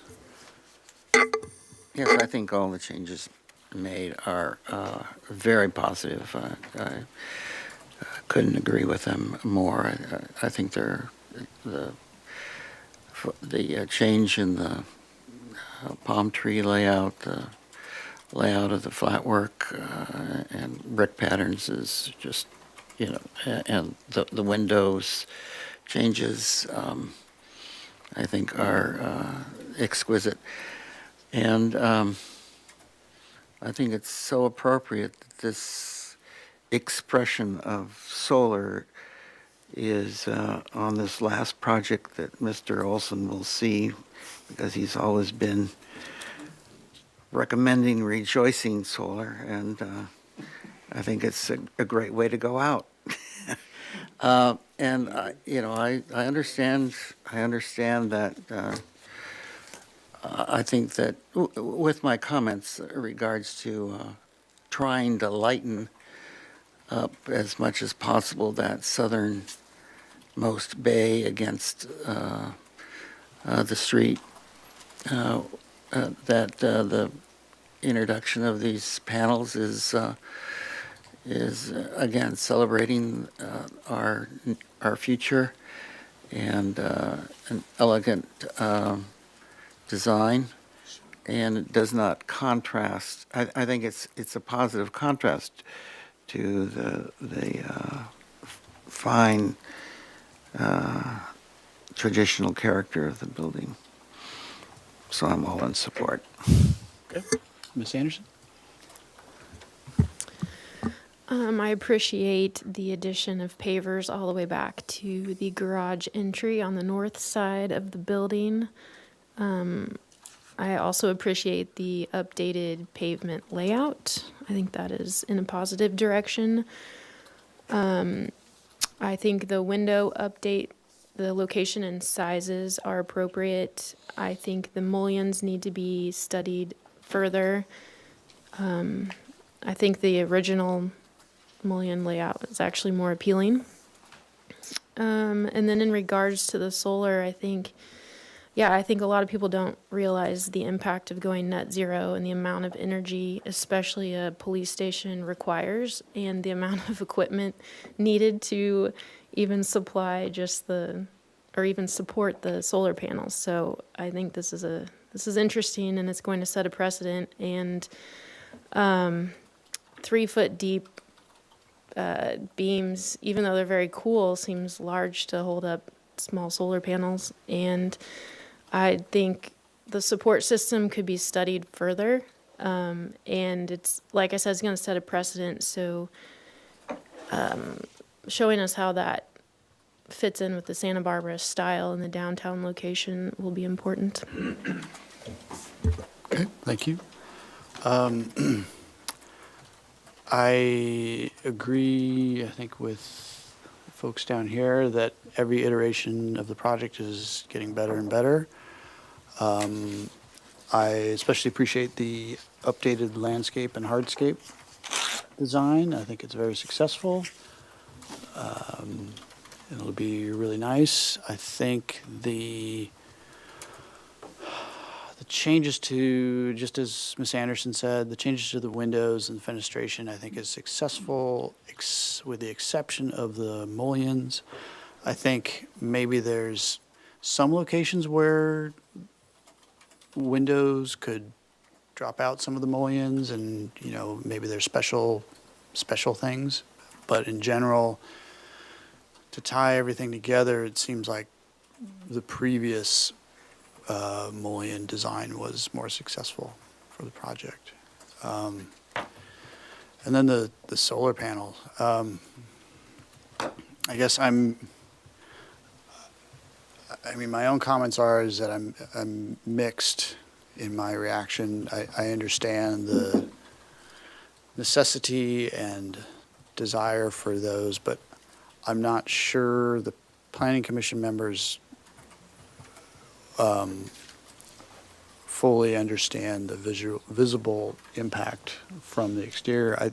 I've heard comments about the solar panel installation just up the block here, how everyone was shocked and not in a good way of how they looked, you know, and they're just a canopy over a parking lot. So this is